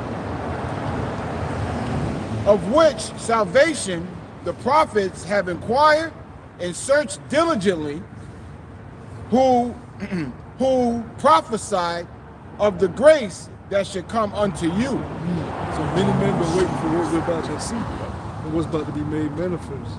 That's why it's nothing greater than this. What the hell is greater than what we have? Nothing. The only thing that you can say that you will put over is because you can touch it. It's tangible. That's the only thing. And Satan plays off that. And he did, okay, yeah. Now be distracted by this. Don't focus on the unseen. Focus on the seen. But see, it's going to be the brothers that are constantly focusing on the unseen that's going to make it and be able to endure to the end. That's what I'm saying. He that endures to the end. Endure. Endure. Matter of fact, let me get that word, endure. Real quick etymology.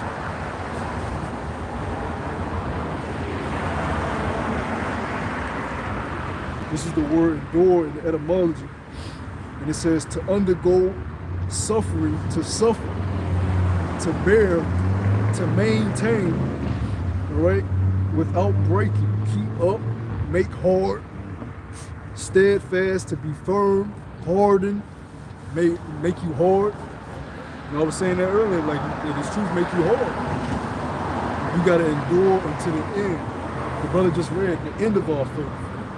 We're gonna get the reward after the end of our faith. So we gotta keep going, bro. Go ahead, brother.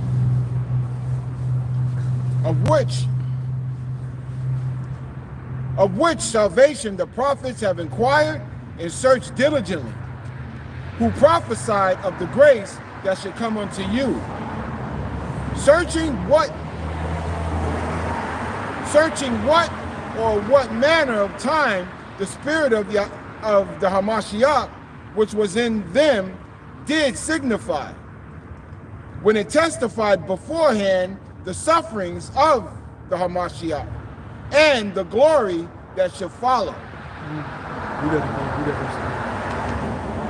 Searching what? Salak, the book of 1 Peter chapter 1 and verse 11. Searching what or what manner of time the spirit of the Hamashiach, which was in them, did signify, when it testified beforehand the sufferings of the Hamashiach and the glory that should follow. The sufferings and the glory that should follow. Because best believe our Lord got his glory. Transfiguration happened. He's sitting at the right-hand side of the Father in his glory. Heavy, man, because he had to do that to get there. He had to pay for his sins and he had to pay for the nation's sins, man, as being that ultimate sacrifice. And he did it. He didn't let nothing get in the way of it, not even his own brothers. He had to rebuke his brothers. He told Peter, get behind me, Satan.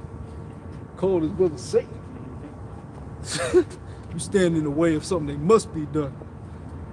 Because he like, Lord, hell no, you ain't gonna take my crown. He told him twice. Yeah, yep. And he tried to, he cut the guard's ear off. He Yep. told him to stop fighting. Yep. Then get me behind me, Satan. Man, he gonna say that to your brother. See, in that moment, he understood. Look, now, what you doing? You can't prevent this. I got to get my glory back, man. And y'all got to get y'all glory. So we got to go through the hard times of Esau. Let these centurions do what they're gonna do to you. That's what the Lord was telling them. Let these centurions do what their purpose is. Let these Romans do what they got to do. And y'all gonna have to go through even sufferings too. Y'all gonna have to drink of this cup. That's what the Lord said. You gonna have to. He that is not able to drink the cup is not worthy of it. That's what he said. That was intense night when they broke the bread. You know, you're not worthy of him. You're not able to drink of this cup. So when you remember that when you bitching and moaning and feel like you can't continue, you're not worthy of the Lord. You got to drink this cup, man. The servant greater than his master? Hell no. You want to sit on the throne with your master? You got to go through the sufferings. You got to be mocked. You got to be ridiculed. You got to go without. Our Lord didn't even have a place to lay his head. It was called the devil. Was spit on, was slapped. Are you greater than your master? And don't think just because you at camp now that, and you, like I said, you don't know when you're going to be when all have great news. You don't know what the Lord going to have happen to you. You may end up getting slapped and have to take it. Is the servant greater than his master? Go ahead, bro. Verse 12.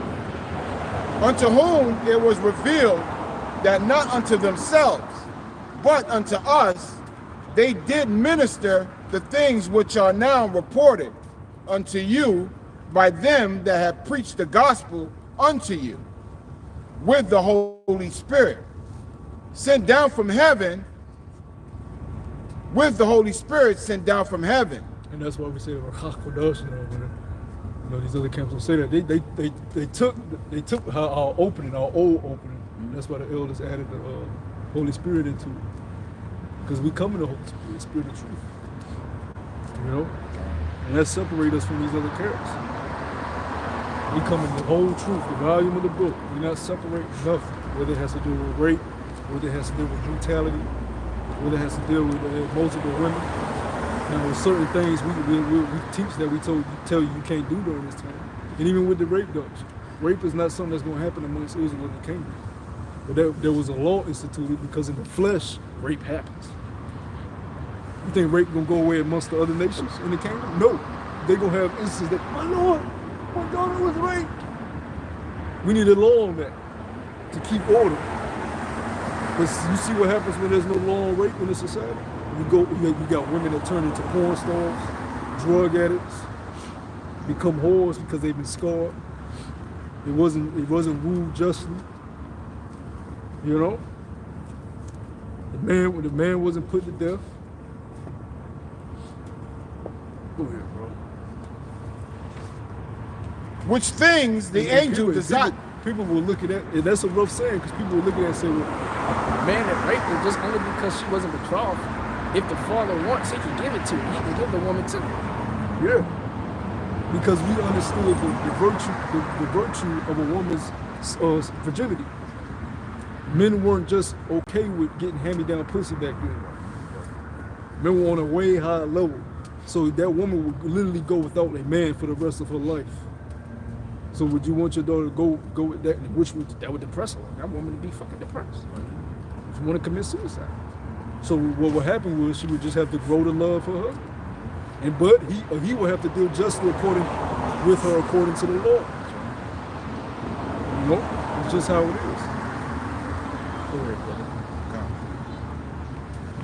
Which things the angel desired to look into. Wherefore, gird up the loins of your mind, be sober, and hope to the end for the grace that is to be brought unto you at the revelation of Yahushua HaMashiach. At the revealing of Yahushua HaMashiach. So when he reveals himself, we'll get the reward. We're just waiting on his revealing. That's all we're doing, argue. We occupy until he come and wait. As soon as he come, brothers is gonna get what they do justice. So you better be sowing what you want to reap. Cause once them clouds crack open, ain't no, Oh shit, let me go back in time. you know what I'm saying? No, man. Lord gonna line brothers up. You gonna be satisfied with what you get, if you get anything. You may look to your left and be like, Damn, what? That brother ain't make it? Damn. I just knew that brother's gonna make it. You don't want to be one of those. That's it on there. We about to wrap it up.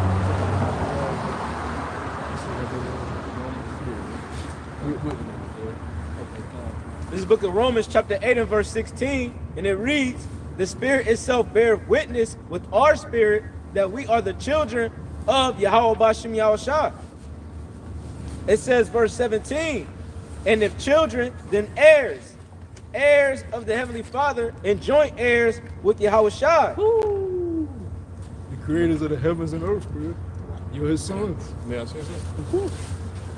You said it says the spirit that Romans 8 and 16, it says the Spirit itself bears witness. It says the Spirit bears witness that we are the children of the Most High. So we don't care what you people on earth are saying, you know, because you claiming a heritage that's not yours. The Spirit tells us that we are the children of God, of the Most High. We are the true Israelites. You know, regardless of whatever tribe you come from, we are, you so-called Negroes, Latinos, and Native Americans, and you people that might look like other nations, but your spirit recognizes that you are the children of the Most High. That's what it is. It doesn't care. We don't care about your status on earth. We don't care about how dark you are, how light you are. It's about your spirit. Yeah, because you got a thing called DNA, man, backing off the brother. Of course, DNA is going to say you're part this, part that, because you're taking DNA from your mother and your father. Duh. You got DNA strands from both of them. But the lineage is the determined mother father. And the spirit, it bears witness to that, because when you look at an Israelite, it's just a whole other flavor to it. It's a whole different swagger. It's a whole different aura. It's a whole different way they move. And that's where the spirit bears witness at. Now, so it may be rare instances where it's hard to tell from it, because they've been amongst heathens so long, they may be a little awkward on the outside. Where the prophecy tells us in Matthew, the angels are going to separate what? The wheat from the tares. So they're going to go through, well, that's a tare, that's an Israelite. That's a tare, that's an Israelite.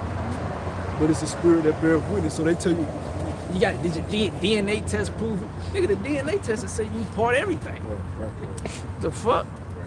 but we know according to the way what the Lord said, it ain't no mixing of the seeds. It's no mixing. Like I forget the guy's name, but he went on it was like some type of award show, and you know, at one point Oprah was saying she was 15% this, and he started joking like, how foolish is that? Don't nobody believe you spit in the damn cup and they gonna tell you what you are, you know? It's gonna say the flesh profited nothing. It's the spirit that quick. It's his spirit, man.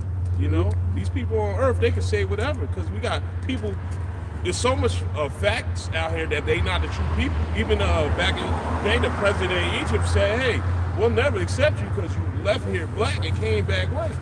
You know, but the people on this earth, they're getting billions of dollars every year from the U.S. You know? Oprah, we seen the color purple. You 100% nigga. You ain't 15% shit. Right. Titus 3 and 9. Avoid foolish genealogies, you know?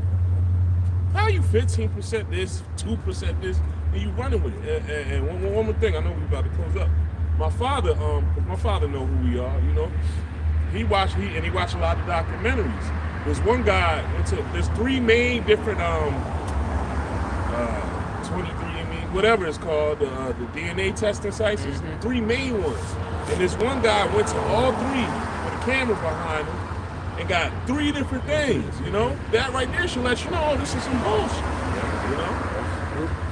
It's impossible for that shit to be 100% accurate anyway. Even with a woman's birth test, it's not 100% accurate. That's why a woman's not supposed to lay down with multiple men. It's like we say, if a man has sex with multiple women and they only lay with him, then that man knows for certain all those are his kids. right. But if a woman has sex with multiple men, she don't know who the father is, so she go get a test. But that test is not 100% accurate, so you just running with what that test said.